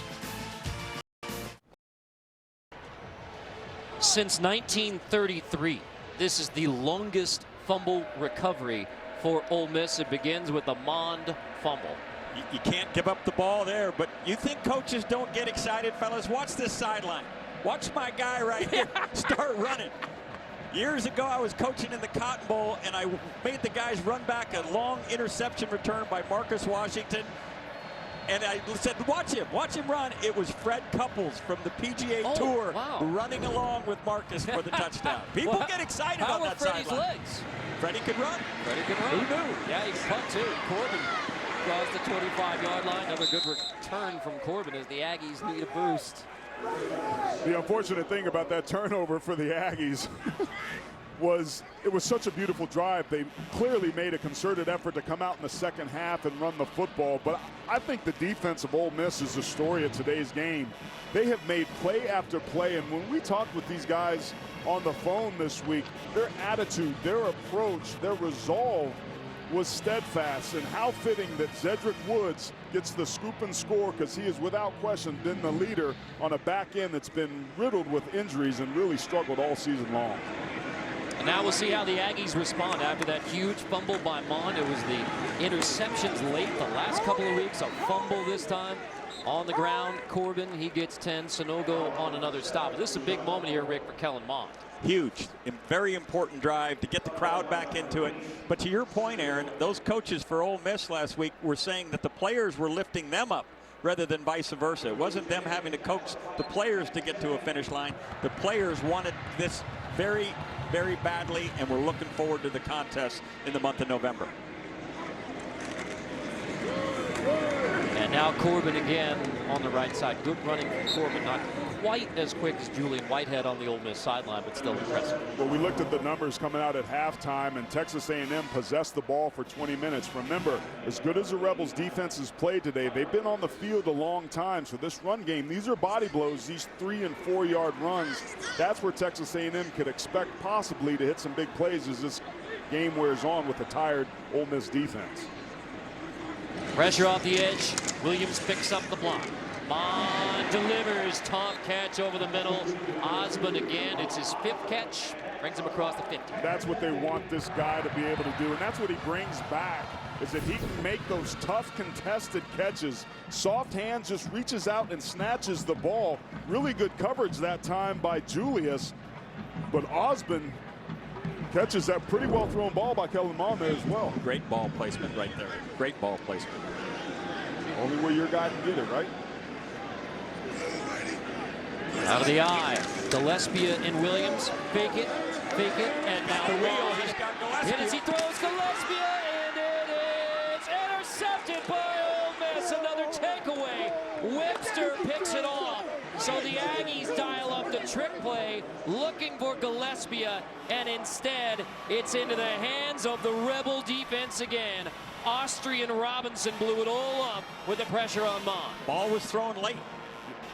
absolutely late. He had his guy. Gillespie was open on the wheel, but you see the feet, you see the extra steps right there? That gave the free safety plenty of time to get there and make the play. Wow, what a grab by Ken Webster. An injury-plagued career, and Webster goes up and rips it away. C.J. Miller and Ken Webster were fighting for the football. A second straight takeaway by the Ole Miss defense. And now Woolard, the true freshman, slipping out of the tackle. Woolard across the 30-yard line. And Ole Miss is bringing the fight to the fighting Texas Aggies. They're controlling the line of scrimmage and doing an excellent job of getting Woolard to the perimeter. They're circling this Texas A&M defense. They're bringing their Y's and H's across and being able to create leverage and seal this defense. And 26 is extremely happy about it because he is crushing the Aggies outside where there's lots of room to run. Back-to-back turnovers by the Aggie offense. Jordan Ta'amu handing off again. Woolard to the 34. Rebels playing without Scotty Phillips, third leading rusher in the SEC. So it's Isaiah Woolard, the true freshman, carrying the load. Woolard had just under 40 yards in the first half, and many of the yards were coming on outside plays, which is exactly where he just exploited on the big play, the play before. Ta'amu reads it, tosses it, knocked away, incomplete. Miles Jones over the middle on the slant with launch. Mike Elko has been looking for a corner to make a play on the ball. Miles Jones does a great job right here. I think Ta'amu missed an opportunity on a wheel route right here. He also got a little help by a deflection inside by Olaka. Jones had that right hand just on the hip that I think affected the result of that play on Lodge. 3rd and 7. Screen. Lodge blown up. Miles Jones with a tackle. Read the screen and brings up 4th down. That's the sort of play that they needed to have happen there. It's been the catch and run stuff that Ole Miss has been successful with. Miles Jones, Carter, you nailed it.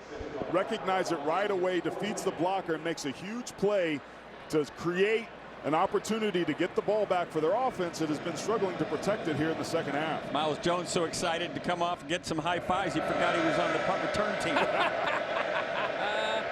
He is a sophomore. The Aggies can sure use a big one here, huh? Brown rolls out. Rugby-style punt. Brown was upset he didn't get a flag earlier. Rollout apparently was outside the tackle box. But he gets it back here. Rebels on top. Of the spirit, the guardians of tradition. Texas A&M remains of only 1-6 military colleges, the Corps of Cadets, the largest uniform body outside the service academies. Aggie former cadets have served in every American conflict since the Spanish-American War. Proud of the Aggie traditions, going all the way back to 1876, the Corps of Cadets. Second half possessions have both resulted in turnovers by the Aggie offense. One of them returned for a touchdown. Handoff, Williams, right side. Rocket Mortgage by Quicken Loans brings you today's scholar athletes. Mohamed Sanogo and Eric McCoy. Rocket Mortgage by Quicken Loans is showing their commitment to the investment of our future by donating $1,000 to the Ole Miss and Texas A&M General Scholarship Funds. Those are two guys that play along those lines of scrimmage, button heads so far today as we take a look at Sanogo, who's been flying all over the field today. Took a couple big blocks by Gillespie. 9 tackles in the first half. But just been balling out early on. Williams easily picks up the first down, bouncing off of Rebel defenders to the 47. Important for Jimbo Fisher to stay patient here. When you've had a couple of turnovers, you want to start unleashing your weapons and start taking shots down the field and get things going in your direction. Right now, you have a chance to wear this Ole Miss defense down. If they can stay in down and distance rhythm here, Aaron, this run game can churn out some really important yards, not only for the short term, but for the long term. 5 for 8 on 3rd down today and have twice the time of possession than Ole Miss does. Those body blows add up as this game wears on. Williams again to the 49. Ole Miss has only one SEC win. That was at Arkansas. They can get to 6 wins, but no bowl game this year for the Rebels. But they still play hard. When you throw that film on, Ole Miss is running around to the football. Now, they've missed a lot of tackles, and they certainly have had injuries and a lot of new faces in there, but you don't see people loafing and taking plays off. And quite frankly, they have significantly outplayed Texas A&M on the lines of scrimmage for most of this game.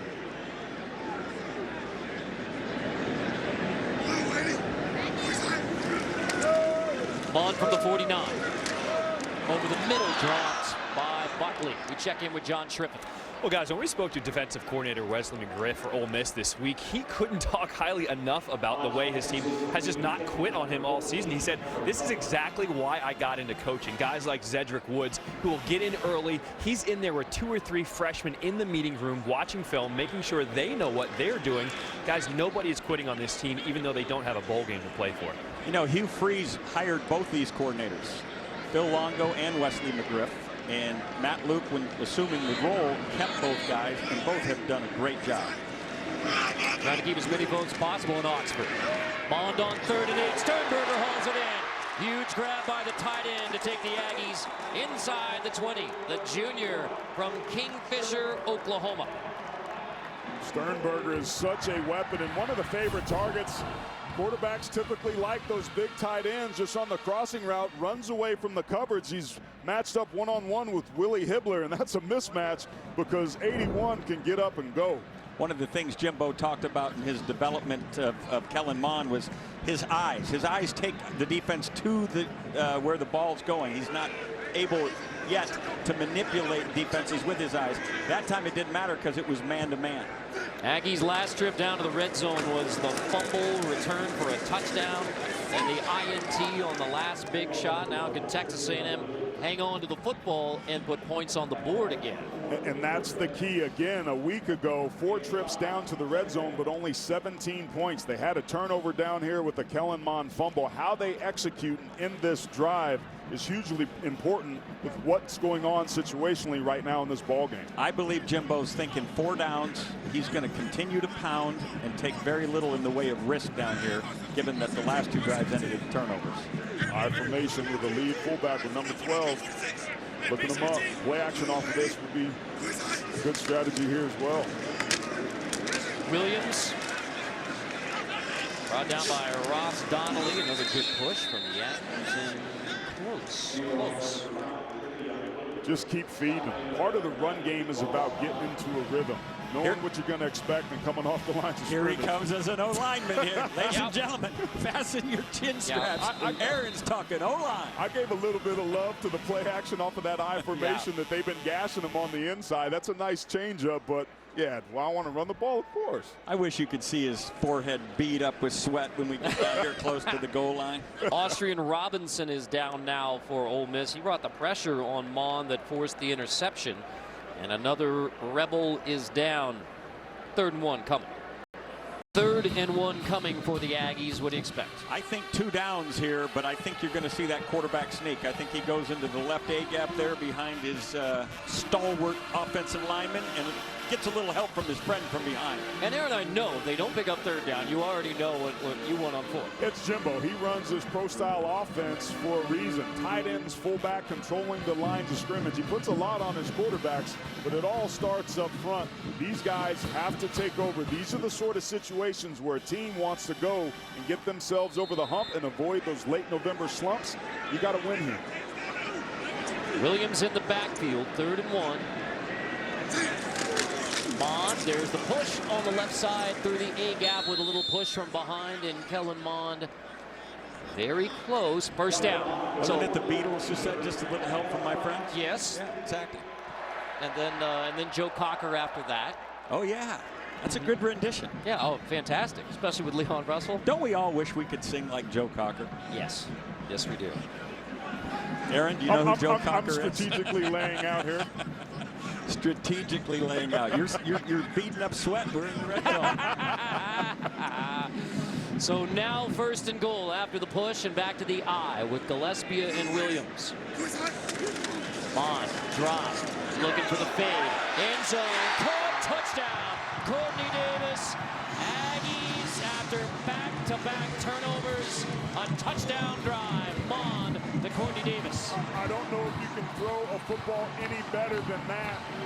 Just a beautiful job of dropping it in the bucket for Courtney Davis, and Kellen Mond's arm down here in the red zone. About to tie this bad boy up.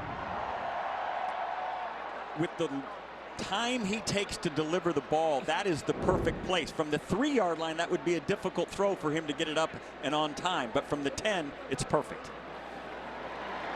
So you get back-to-back turnovers, but Kellen Mond with a rushing touchdown and now a couple of passing touchdowns. So it's all about remembering the coming back, not crying about the leaving. Even again.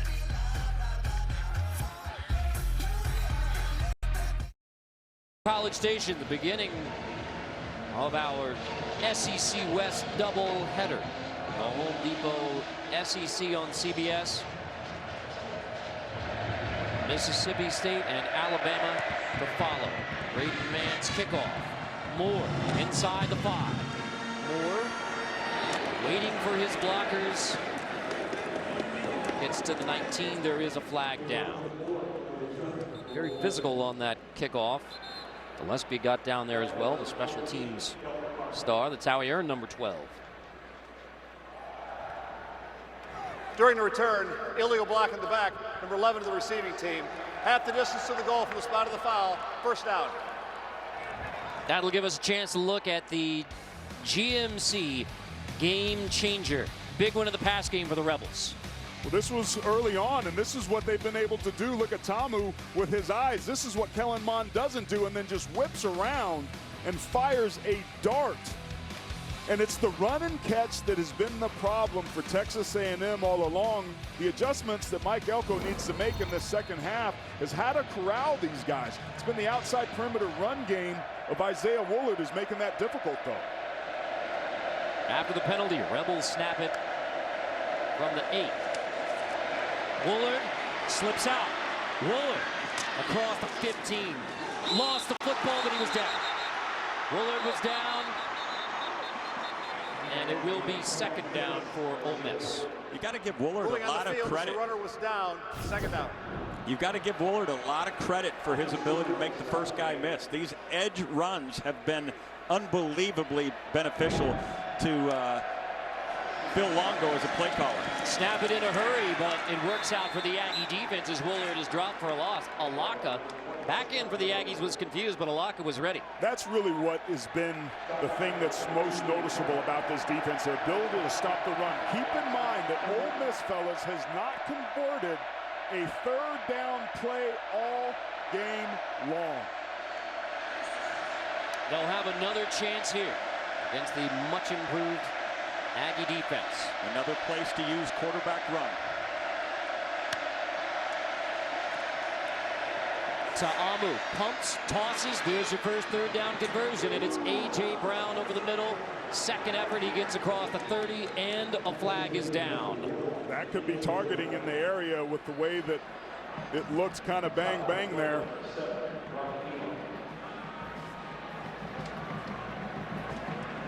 Another long catch and run. Tamu having time to let his receivers get open against man coverage. Been so impressed with Tamu's ability to stand in the pocket and throw accurately, even though things aren't necessarily on schedule. Wow. Dawson Knox, the tight end, with the crown of the helmet.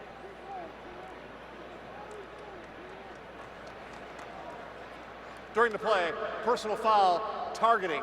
Number 9 of the offense, blindside block. Penalties half the distance to the goal. Repeat, third down. Previous play is under review. If this penalty holds, that's a huge loss for Ole Miss's offense. He's their starting tight end. They like to move him around. Came into the game with 11 catches for 220 yards, a big play guy, but it also takes him out of their 2 tight end sets with Octavius Cooley and he in the game at the same time. And here he is right there in the middle of your screen, coming back against the grain towards the initial lines of scrimmage. Launches, crown of the helmet, but every box you can check, Carter, that indicates targeting, Knox just did. And we're obviously in a situation where this is targeting on the offense, which is called less. One of the provisions of targeting in the rule book, it says The football code says using the helmet as a weapon is unethical. That's very strong wording in the rule book, but you understand why. I mean, Miles Jones is defenseless, and that is helmet as a weapon. Looking I actually at this think next it's level, a shoulder. It's a shoulder. Question. It's just too high. The target, he needs to use the midsection as the strike zone, and it gets above the shoulders, and you can see the whiplash effect of the headgear, which is what the officials saw. After review, the ruling on the field of targeting is confirmed.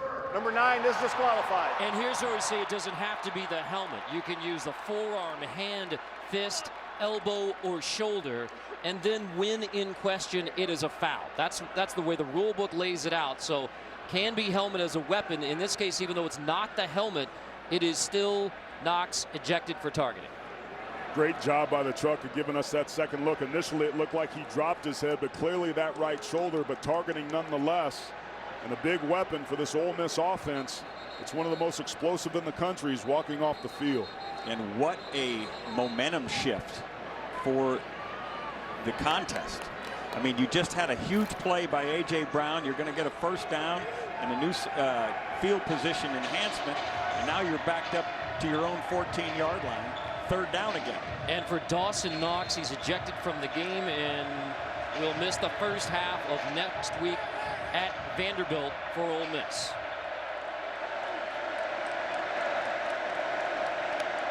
And through all of that, third down.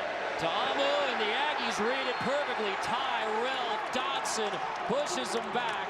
Forward progress to the 10, but that's it. Fourth down, the Rebels will punt. So what had been Ole Miss's first third down conversion now turns into yet another third down failed conversion, and the Aggies are going to get great field position. Great adjustment that time by Dodson, who's initially going after the quarterback. Then once he reads draw, he redirects. A very sure tackle, and that third down Aggie defense comes through again. Ole Miss 0 for 5 on the day. Low snap, handled by Brown, hits it at the goal line. And Paul, fair catch. Aggies have it on the plus side of the 50 in a tie game. Let's go to Adam Zucker in our New York studio for a Zaxby's updates. All right, Carter still going back and forth in the swamp. Felipe Franks to Kadarius Toney. Watch this head fake right here. 18-yard touchdown. The Gators just getting back within 10 of South Carolina. Start of the fourth quarter and the final conference game for both of them. Guys? And we are back and forth here between Ole Miss and Texas A&M, now tied at 21. Let's take a look at the SEC East. Florida and South Carolina Gamecocks came back to beat Ole Miss. 14 points. Those double digits. Unbalanced right here. Counter back to the boundary or wide field play to the field. Hard count. Rebels hold. Corbin on the right side. Behind those three blockers. Corbin flag down. Corbin delivers a blow. Going out of bounds near the 30-yard line. He gave a pop to Sanogo before he went out of bounds. Going to be on Cameron Buckley, I think, the number 2 wide receiver on that side. Holding. Offense number 14. 10-yard penalty for the spot of the foul. Still first down. Have I mentioned things that drive coaches crazy? Oh, my gosh. These are drive killers. Here he is right here. He's going to stalk him. Rick mentioned the unbalance, meaning both the number 1 and number 2, but man. Never going to be okay, Cameron.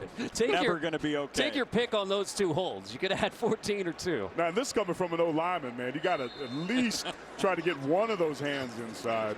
Like the effort, though, but a foolish penalty costing them valuable yardage here at midfield. Means home of the 12th man, you have first and 12.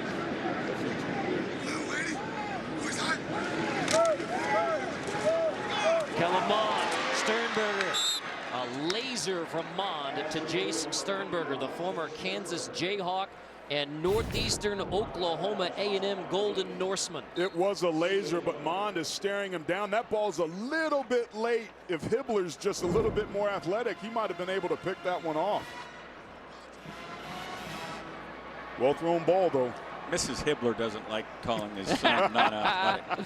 He's a more of a box downhill physical linebacker. He was banged up a couple times against South Carolina, but came back on the field. Second and 2, Corbin, right side. Aggie offensive line pushing.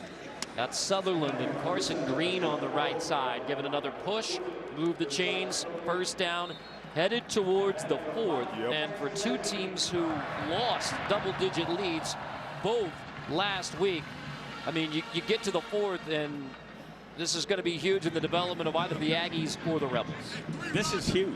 I mean, this drive right here, given the field position that you have right now with a first down and 10 and 35 going in, again, Jimbo Fisher will do well to be patient here.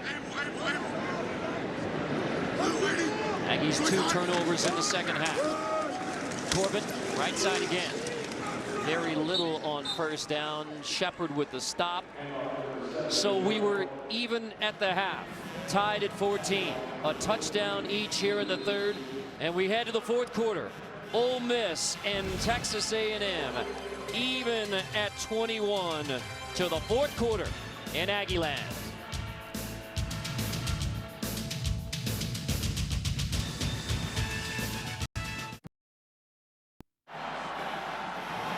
They're ready to gig 'em. Woo!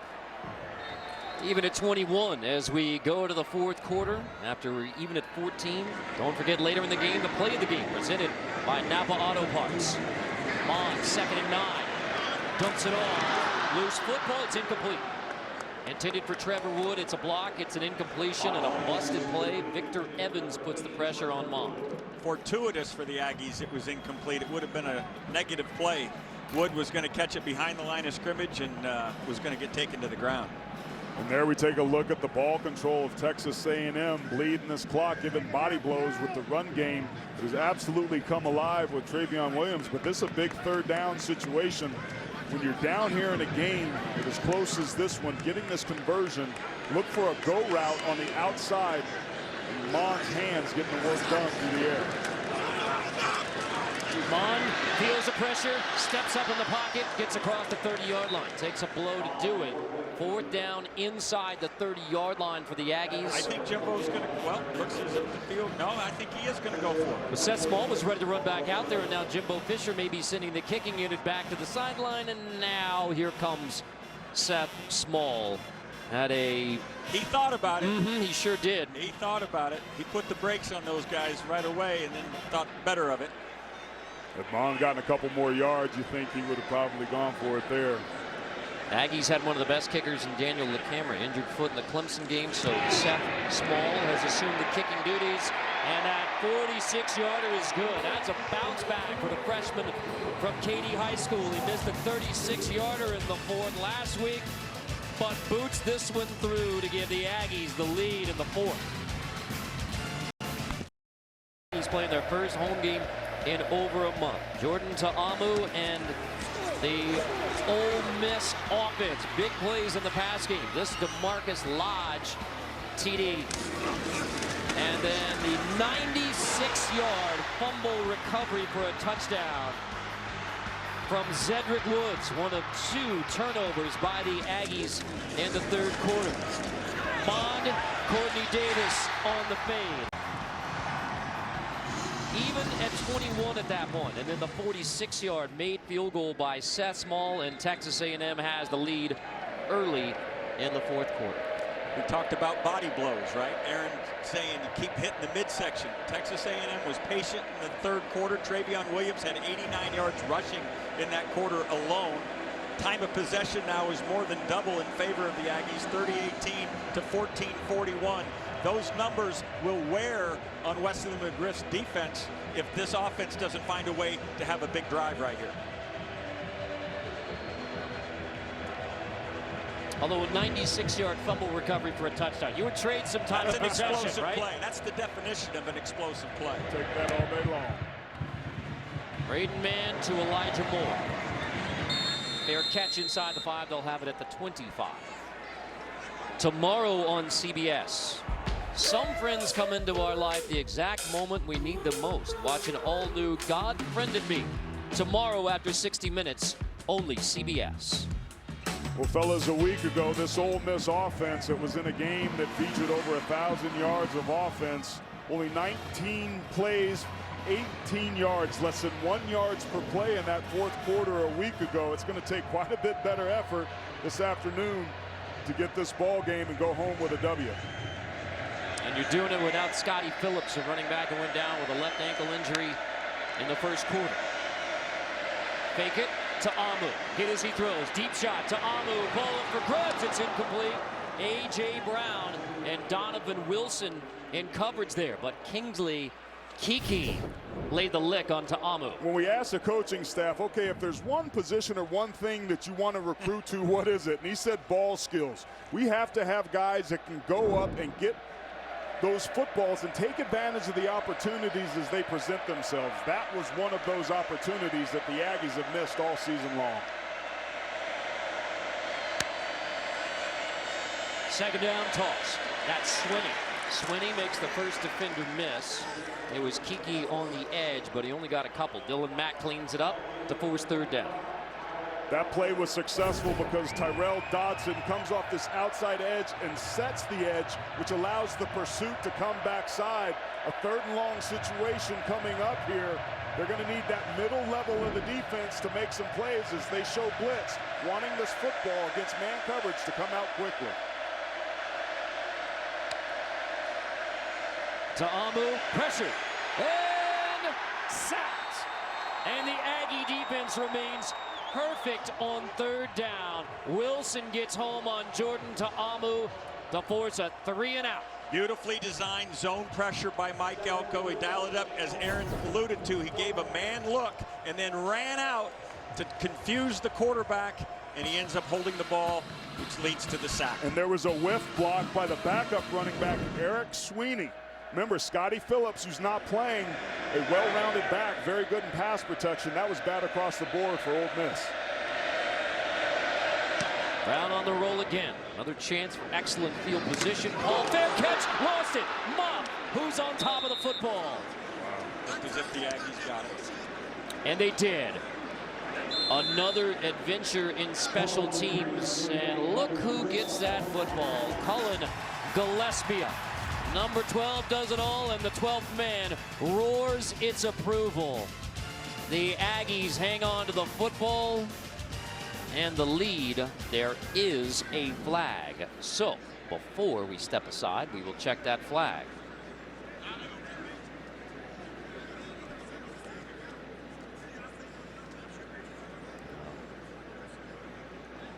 Pretty good discussion about it.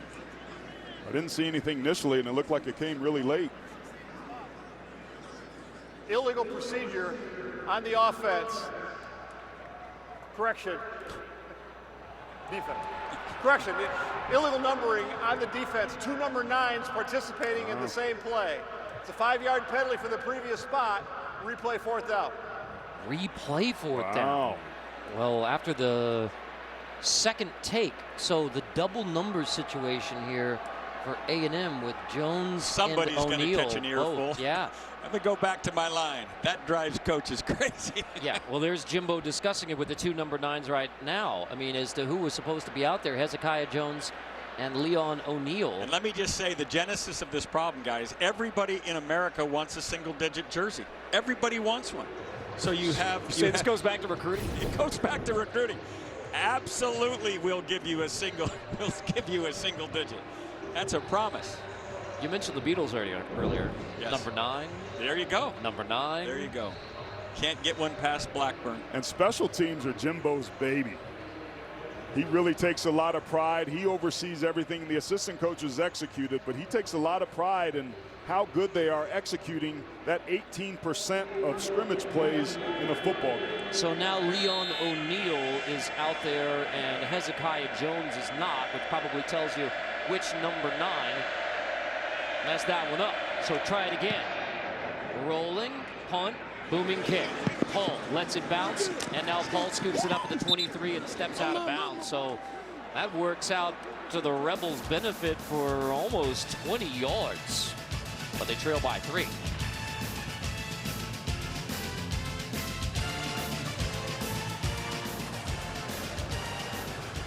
After a weird sequence of punts, it will be Aggie football with a 3-point lead tonight, 11 Eastern on CBS Sports Network. The top bull riders from around the world return to the dirt for another round of the PBR World Finals. And tomorrow at 4, see who will raise the gold buckle as 2018 champion. Aggies 4 possessions in the second half, 2 of them turnovers, touchdown drive, field goal drive. And now Kellen Mond has Travion Williams with them in the backfield. Williams driven back on first down. Benito Jones and Kadir Shepard. Go ahead, Aaron. Just great job up front, taking advantage of it. Kadir Shepard lined up off the line of scrimmage in a 2-point stance. That's really hard to be able to pick up and diagnose, but there's tremendous push by Benito Jones, just crashing everything. And those 2 defensive players, once again, controlling the line of scrimmage on a critical first down play here in the 4th quarter. Wesley McGriff's defense. 6 tackled for losses now. Mond, chased again. Here comes a hold. So Mond rolling across the 25-yard line. This time it was Josiah Coatney who gets the advantage inside. Hold on the Aggies. Holding, offense number 54. 10-yard penalty for the previous spot. Repeat second down. Wesley McGriff, as we take a look at Carson Green right here at the right tackle position. There's a lot of movement, and he's going to go inside with the inside move. He gives up, and that left hand is trying to slow the rush of Coatney. What gets him in trouble. A lot of confusion with Ole Miss's defense up front, having 3 down linemen taking the 4th, standing him up, and that time it's Kadir Shepard.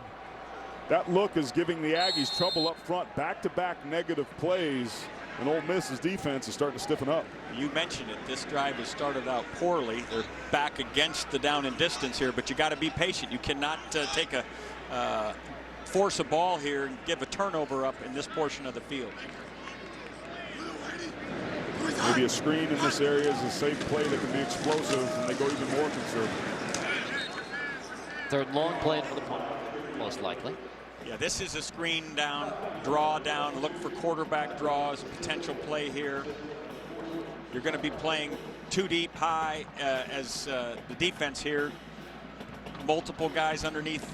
Make sure they throw it underneath you and then tackle and get off the field. Rick, in the 4th quarter, whose defense do you believe in more right now, Aggies or Rebels?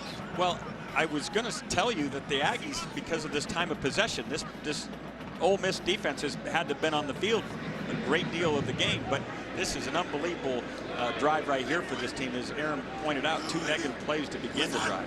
Forcing into a 3rd and 20, and here's Williams, and now you get a 3 and out. So remember, roll that through the punt and a muff, and then recovered by the Aggies and do it all over because the procedural penalty works out to Ole Miss's advantage. The penalties offset, and through all of that, a 3 and out and excellent field position coming for the Rebels there. Great job by the Land Shark defense, playing like actual land sharks, sharks that have some teeth in their mouth. And that defensive line, man, give them credit. They stepped up on that drive. They've been getting gashed in the 3rd quarter, gave up a ton of rush yards, but they showed up big here. Remember, finishing is key. Both of these staffs emphasized it, and Ole Miss playing like they want to finish this game, getting the ball back for their offense. Man, line drive, and he gets it right past Moore. How can they cover? Moore scoops it up. Elijah Moore waiting for blockers, finds some space. Elijah Moore across the 25, across the 35. Loose football again. Ole Miss is on top. So a muff in the punt game for the Aggies. They get it back on a play that didn't count. This one does. And Elijah Moore lost it. And somehow the Rebels, it's Linton who gets back on top of the football to make sure that Ole Miss, through all of that, gets the football at the 34-yard line. Rebels trailing by 3, but they hang on to the football. Gamecocks had to come back to win it last week, and now the Gators coming back on the Gamecocks here at Kyle Field. That is not a good drive chart for the Ole Miss offense. I mean, the score in the second half for Ole Miss was the 96-yard TD. Only 28 second half yards offensively for the Rebels here in this half. After struggling a week ago, let the Gamecocks come back. Cooley right down the seam. The tight end, Cooley, and there is your RPO to the tight end. All of a sudden, Octavius Cooley, big weapon for the Rebels. This is exactly what they're going to do if they get 2 high safeties. Mike Elko decided to go ahead and roll the dice, play too high right there, try to get a stop in the run front. They took advantage, and Cooley got behind him. He had 4 catches coming in, has 3 today. Ta'amu's going to fake it, toss it, seam again. Nice grab, reaching down to get it. Elijah Moore, the true freshman who is emerging. He makes a heck of a grab there. When they lost DK Metcalf, Elijah Moore became the slot receiver. Last week he had 11 catches for 128 yards and made some circus catches. That one right there he took off the ground. A beautiful play by him. This is exactly what Ole Miss needed on this particular drive. 53 yards on the last 2 plays for Ole Miss. Motion out of the backfield, carried defenders away from the targeted spot on the field. Formationally, Ole Miss did a nice job there. New quarterback under center. It's a wildcat, and on 1st and 10 to the 11-yard line. That is Jason Pellerin, the junior tight end who comes in to take his first snap. And now right back to Jordan Ta'amu on 2nd down. And this is a big difference when you have somebody with Ta'amu's legs busted up. You put Pellerin in there. Schriffen and I watched Pellerin warm up as a 3rd quarterback option. Clearly probably getting ready for this situation if he had to come into the game. Ta'amu's legs down here in the red zone have been deadly. Lack of mobility is going to be something interesting to see how they can take advantage of him not moving as well. Ta'amu pulls it. 2nd down. Zip complete. Brown to the 5. Rick. Again, that comeback out down here on the goal line. What the receiver does is give the DB the look of a fade and then comes back. But he takes his time because he's not a first choice. Ta'amu came back across the field and found him as a 3rd option. Aggies rushed 4 that time, and Ole Miss's offensive line did a beautiful job in protection to allow that time to take place. Quarterback run, again, a weapon down here. Phil Longo very creative in this portion of the field. They also have 6'4" wideouts outside if they choose to take fade. A lot of space at the top of the screen, one-on-one. Ta'amu pulls it. Trying to bounce it outside, and now tosses out the back of the end zone. Ta'amu was looking to run it. Alaka got the pressure, lodged the intended receiver, and Ole Miss will have to settle for a field goal attempt from Luke Logan. A great job right there by the Aggie defense and locating the receivers, knowing where the throws are. They were looking to try to get a post right back there at the back of the end zone. They took it away. Ta'amu had to get out of the pocket and realized, I got to get this out of my hand. Logan missed a 28-yarder at Arkansas, and Jimbo Fisher gets a timeout prior to the 22-yard field goal attempt. Maybe another personnel issue for the Aggies on special teams, but it is a timeout prior to the field goal attempt. Maybe talking to those guys about alert fake, just to make sure that I'm looking to see if there are 2 number 9s. There were no 2 number 9s, and there were 11 players. I did count them. I think they just kind of want to catch their breath and regroup. Points have been a premium here in the 2nd half, and in a game this close, you want to make sure all your T's are crossed and I's dotted. The other thing you want to make sure is they understand they can get a first down here, right? So what they're trying to make sure is no one jumps off sides.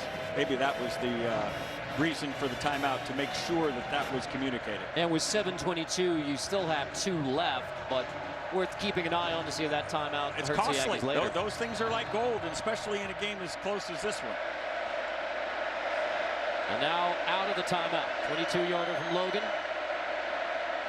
Brown is the holder. The 22-yarder is no good! And the Aggies hang on to the lead. Logan missed a 28-yarder at Arkansas. Rebels won it anyway. But now a missed 22-yard field goal, and Ole Miss still trails it by 3. Wide right. That timeout looking pretty good right now for Jimbo Fisher and the Aggies. Can the Bulldogs pull it off? They have the kind of defense that can do great things. And with Jalen Hurts maybe on the shelf, and Tua Tagovailoa a little banged up, they're going to have to be careful about how many times they put him back there in that pocket with that great defensive front. Here goes Jay Sternberger. Made a nice grab in the flat, and Sternberger across the 40-yard line. Sanogo with his 16th tackle after another big game for Sternberger. A great opportunity here for the Aggie offense. A week ago, that with just over 5 minutes, they took a 3-point lead and had an opportunity to salt the game away to win it. And Jordan Hare, here there's little more than, or just under 7 minutes now. They can have that opportunity again, finishing what they start. That's the Jimbo Fisher theme of the week. Snap it at 10 seconds here. Mond pulls it. Kellen Mond rolling across the 50-yard line with a block on the edge from Courtney Davis. Kellen Mond there makes the right decision to pull that one. It was only his 8th carry of the game. It was a misdirection. They ran counter action to the left, which sucked the linebackers over, and Kellen Mond holds the football and then basically comes all the way back around. It's a zone read. The end crashes down. Josiah Coatney takes the bait. Kellen Mond's legs show up big when they're needed most. Aggies across the 50 and driving. Last 2 plays, 36 yards for the Aggie offense. Ravion Williams on 1st and 10. Williams pushing inside the 40. And a drive where the Aggies are looking to. Got another Ole Miss Rebel down. It is Benito Jones who is down.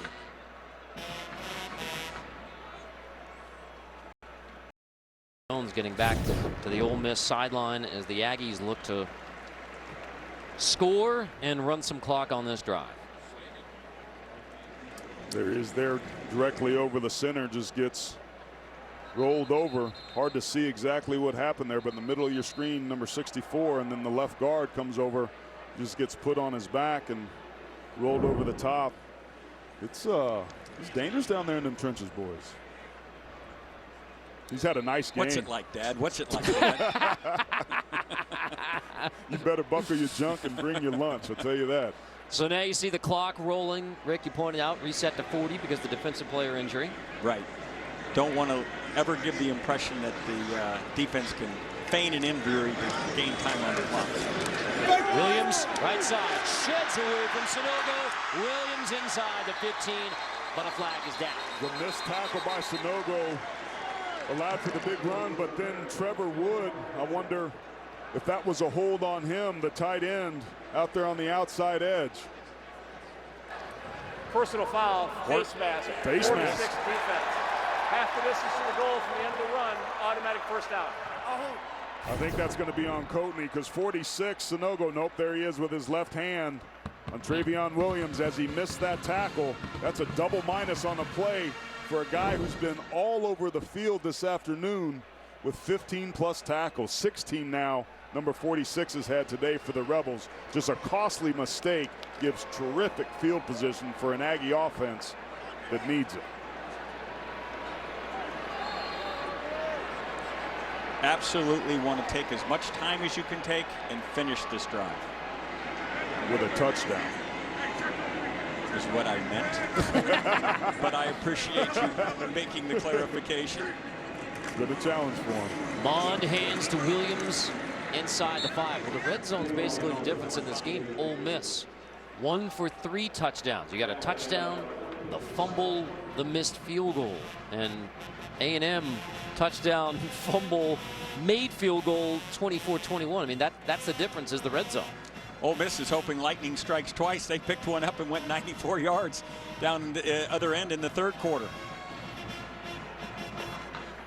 Take a look at that. Texas A&M with 8 possessions in Ole Miss territory.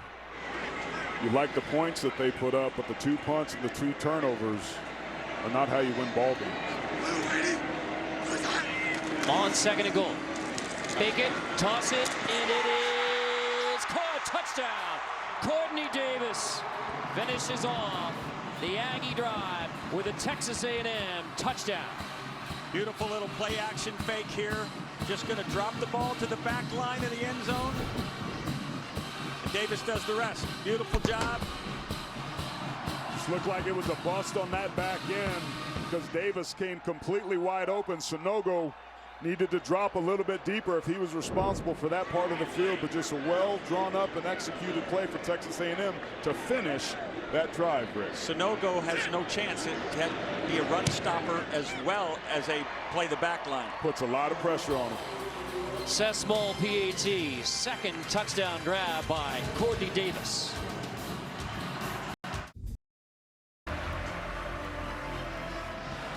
Elijah Moore from inside the 5, fair catch. Ole Miss football at the 25. It is at a premium now with 4:36. Rick, 3 timeouts. Rebels gonna have to do it in a hurry. Well, it's 2 scores you're down, so you have to put together 2 drives. You can't just think about manufacturing one. So you've got to make sure you try to get this drive completed inside of, I'd say, 3 minutes. Take 1:36 to try to find a way to get a score here. And remembering 2 scores, you're not unwilling to kick a field goal, although your confidence in your field goal particular portion of your team is probably waning. And you want to save your timeouts for the defensive side since it's a 2-score game? Exactly. Amu from the 25. Fires. Good drive starter for Ole Miss as they move the chains immediately. Clock stops temporarily. Elijah Moore down the hash again, 18. And the change up there for Elko is playing a safe cover 3 zone defense, trying to keep everything inside and in front. Catching and running the football today has hurt them. The Aggies can't let that happen here. Ta'amu is going to scramble on 1st and 10. Ta'amu goes down, gets maybe 5, but obviously the clock rolling. What we're seeing here for A&M on defense is a big shell. 2 deep shell, everything in front. Make you throw underneath and let the clock keep ticking away. And tick it does. Under 4 minutes. Ta'amu, pressure, check down, complete, 1st down. And Willard, the true freshman, makes just the right play. 1st down, gets out of bounds. When you're playing safe on the back end, you don't have that extra safety to be able to try and bring some blitz packages. Tons of time that time by Ta'amu to be able to find his open receiver extremely late. That time they ran a inside route that took the hole player, that guy between the 2 deep, and took him away, and then had a chance to go over the top of him. Ta'amu, see if they come back to it. Moore going the other way, wrestled down back at the 50-yard line, and it's Keldrick Carper who makes a terrific play in open space, no gain. Moore would have been better off going down. That extra effort cost him that time. But how about how quickly Ta'amu gets the ball out? He's like a shortstop that's trying to turn 2. He gets it in his hands and fires it away effortlessly. Single high here. He's seeing the protection issues.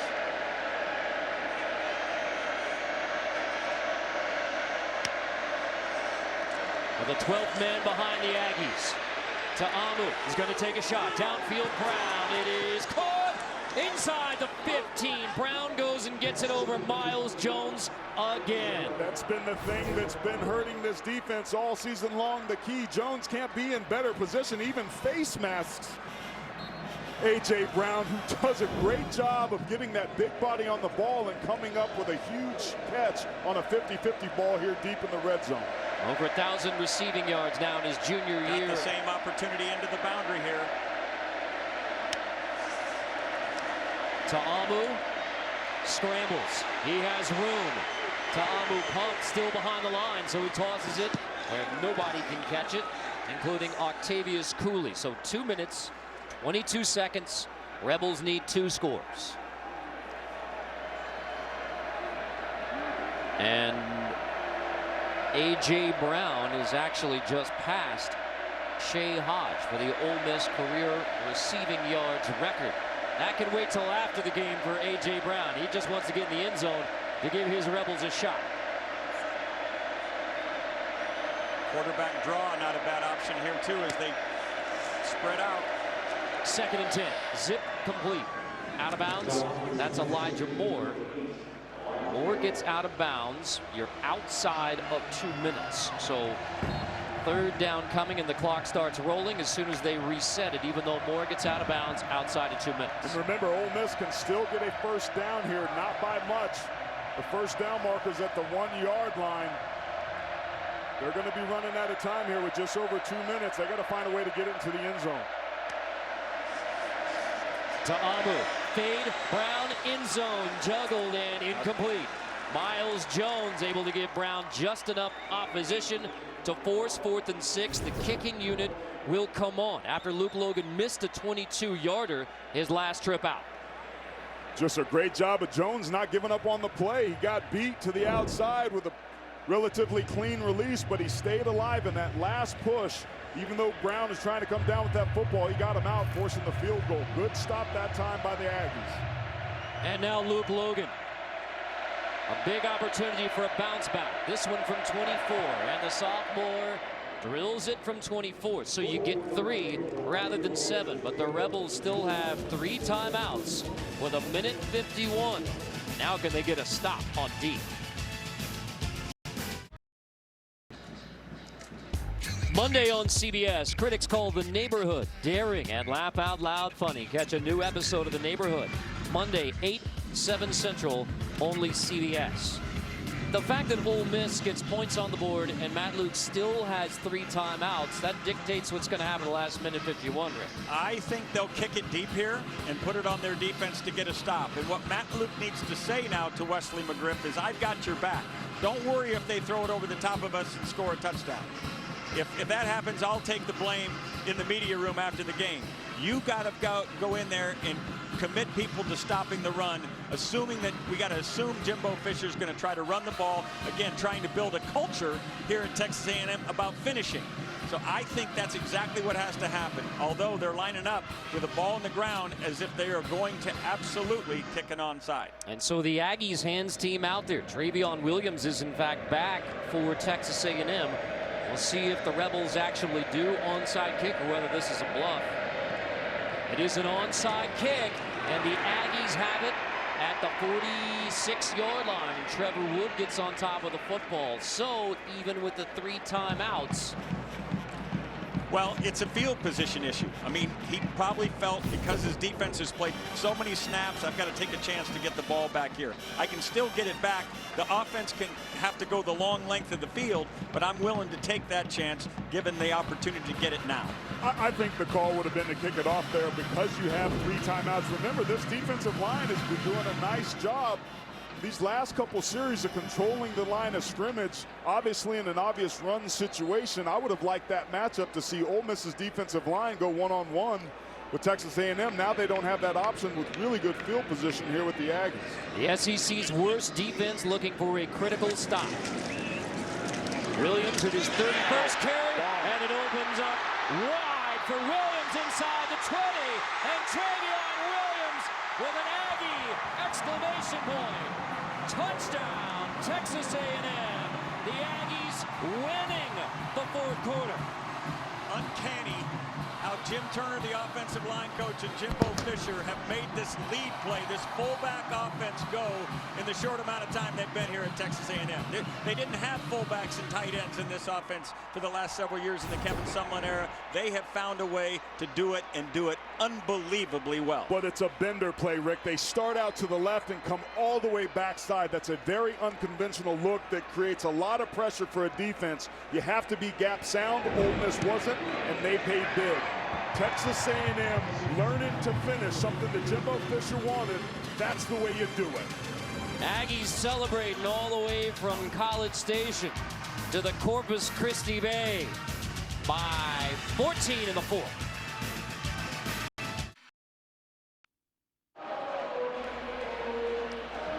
The Home Depot SEC on CBS. 2 matchups in the SEC West. We begin with the Aggies and the Rebels, with Alabama and Mississippi State to follow.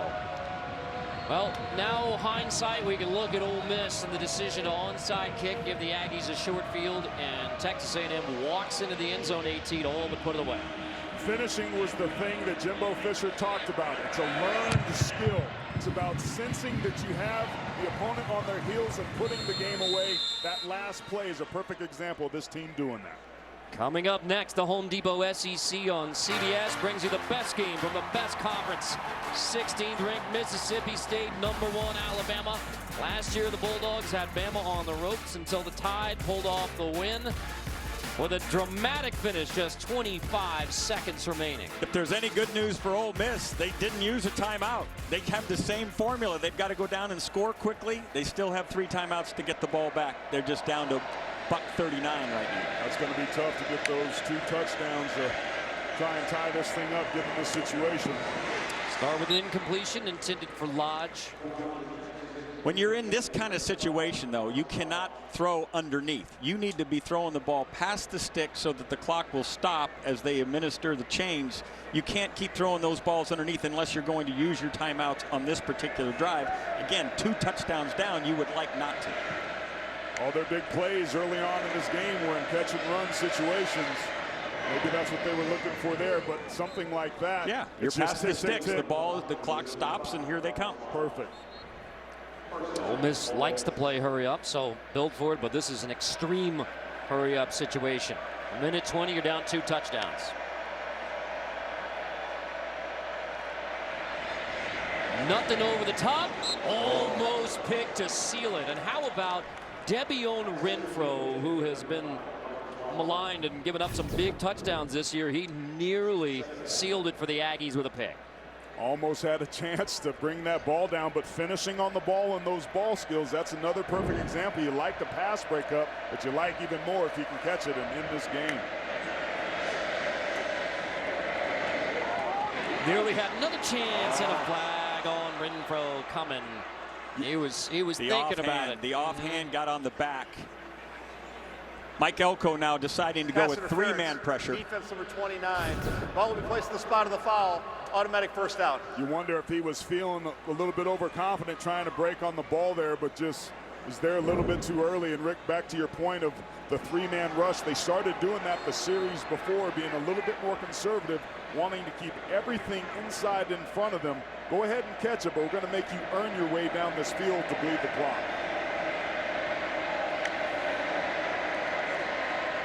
Draw across the 50. Muller wrestled down. Alaka with a tough tackle. No flags. The coverage that is being employed right now. Timeout Ole Miss.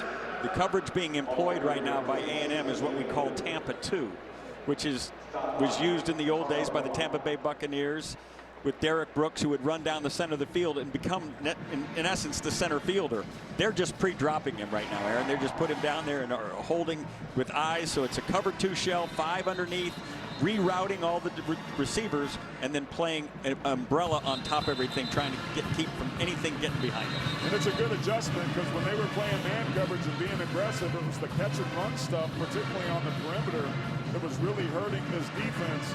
Finding a way to get home when you're rushing 3 is going to be critical for Texas A&M, particularly with a quarterback that's not as mobile as he's been. But to your point, Elko defensively wants to keep everything inside from these guys. But this is all about the clock. A minute, 1-2 touchdowns. I mean, if you just keep them in front of you, you win the game.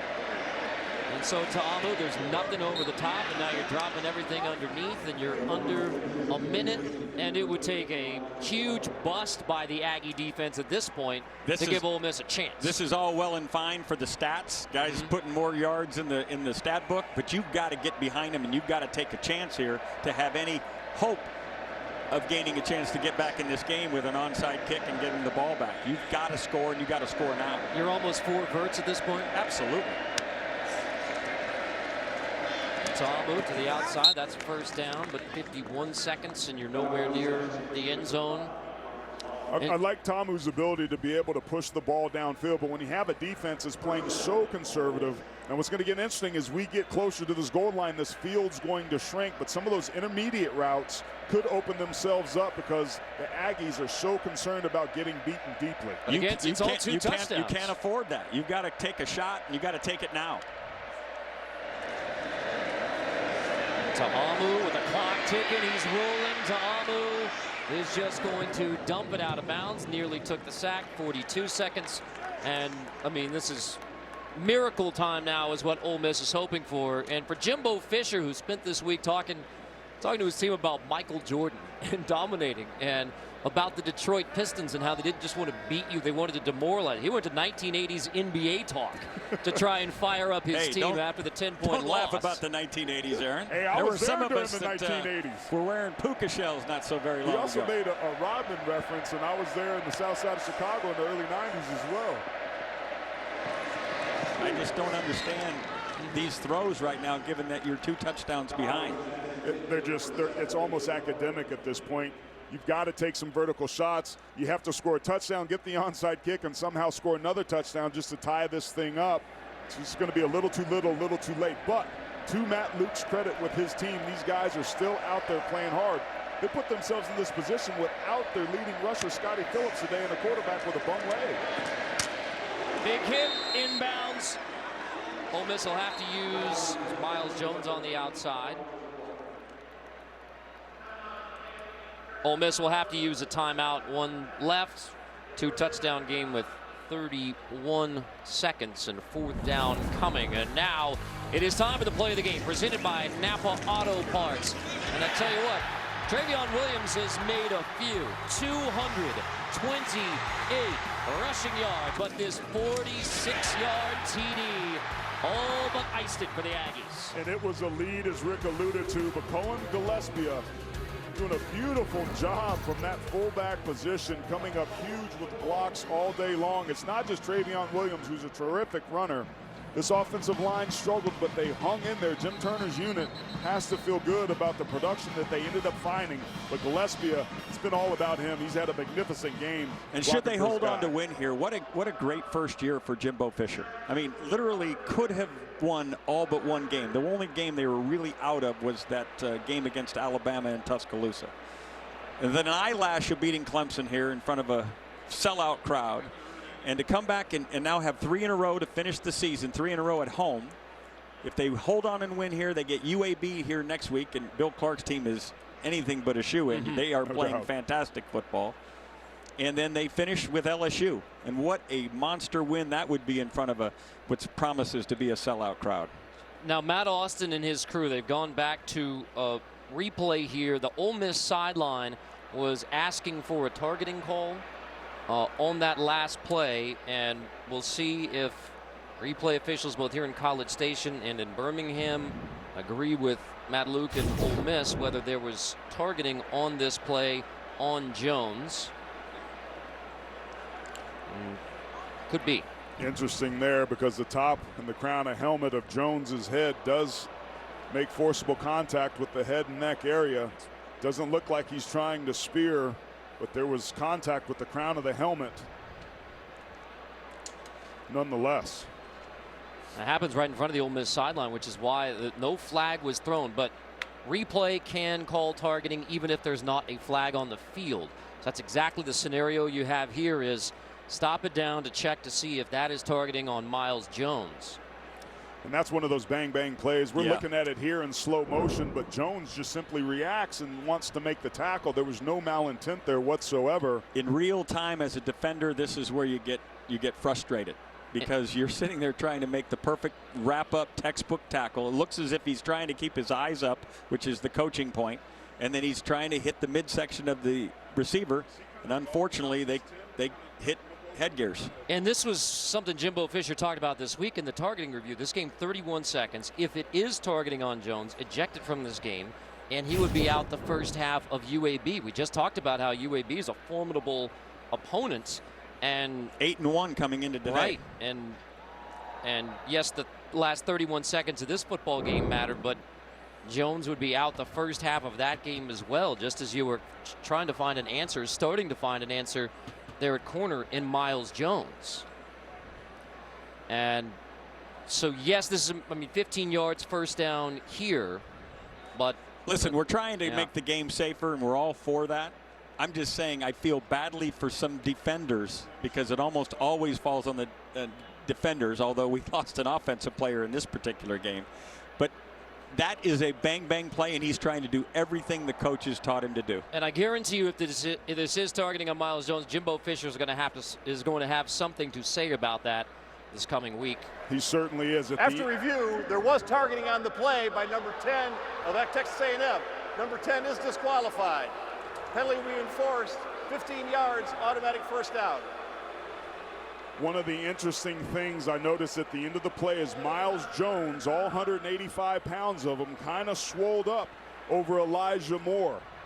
When you're thinking about intent and these officials are trying to decide whether or not it's targeting or not, this is just a bang-bang reaction play. But watch Jones immediately after the play kind of mean mug Elijah Moore and swell up on him and stare him down. like it or not, that has an impact, I think, on the mindset of the officials as they go to make that decision. They got it right there, but you got to be smart in situations like this. Ole Miss has to score and has to score right away to have a chance to score twice. Ta'amu's going to zip that incomplete off the hands of Elijah Moore. I mean, even the targeting helps Ole Miss, but you're still in the same spot where you're down 2 touchdowns and they haven't thrown to the end zone yet. And Mike Elko and Jimbo Fisher are all too happy to give up that throw. We're not going to let you get behind us. You go ahead and take all your time in front of us. We're 2 scores ahead. We're just going to simply run out of time. It's been a beautiful job from a defensive standpoint executing for the Aggies on this drive. Aggie defense keeping everything in front. So here's Ta'amu to the end zone. It is out the back and incomplete. Important note here, yeah, there's 21 seconds, but Ole Miss was not charged a timeout there because of the targeting review. They have 2. I mean, the Rebels wish that mattered more at this point, but they don't count for points at the end of the game. Right. they need to get this ball into the end zone. They need to get it done now to have a chance for an onside kick and a Hail Mary. Or as they say, needed it yesterday. You needed it 3 minutes ago. You got A.J. Brown down here at the bottom of the screen, locked up one-on-one. But the math just doesn't work out. 19 seconds. Ta'amu will take the sack. They use a timeout.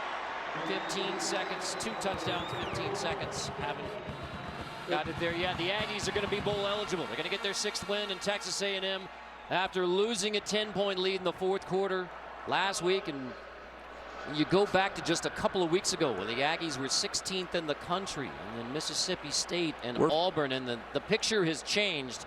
This was a critical one for Jimbo Fisher with a good UAB team and LSU left on the Aggie schedule to get to that critical 6 wins in year 1. We're 15 seconds away from calling this one over, but this is going to be exactly what Mike Elko and Jimbo Fisher are going to show their respective sides of the ball. Daryl Dickey also there as the offensive coordinator in terms of finishing.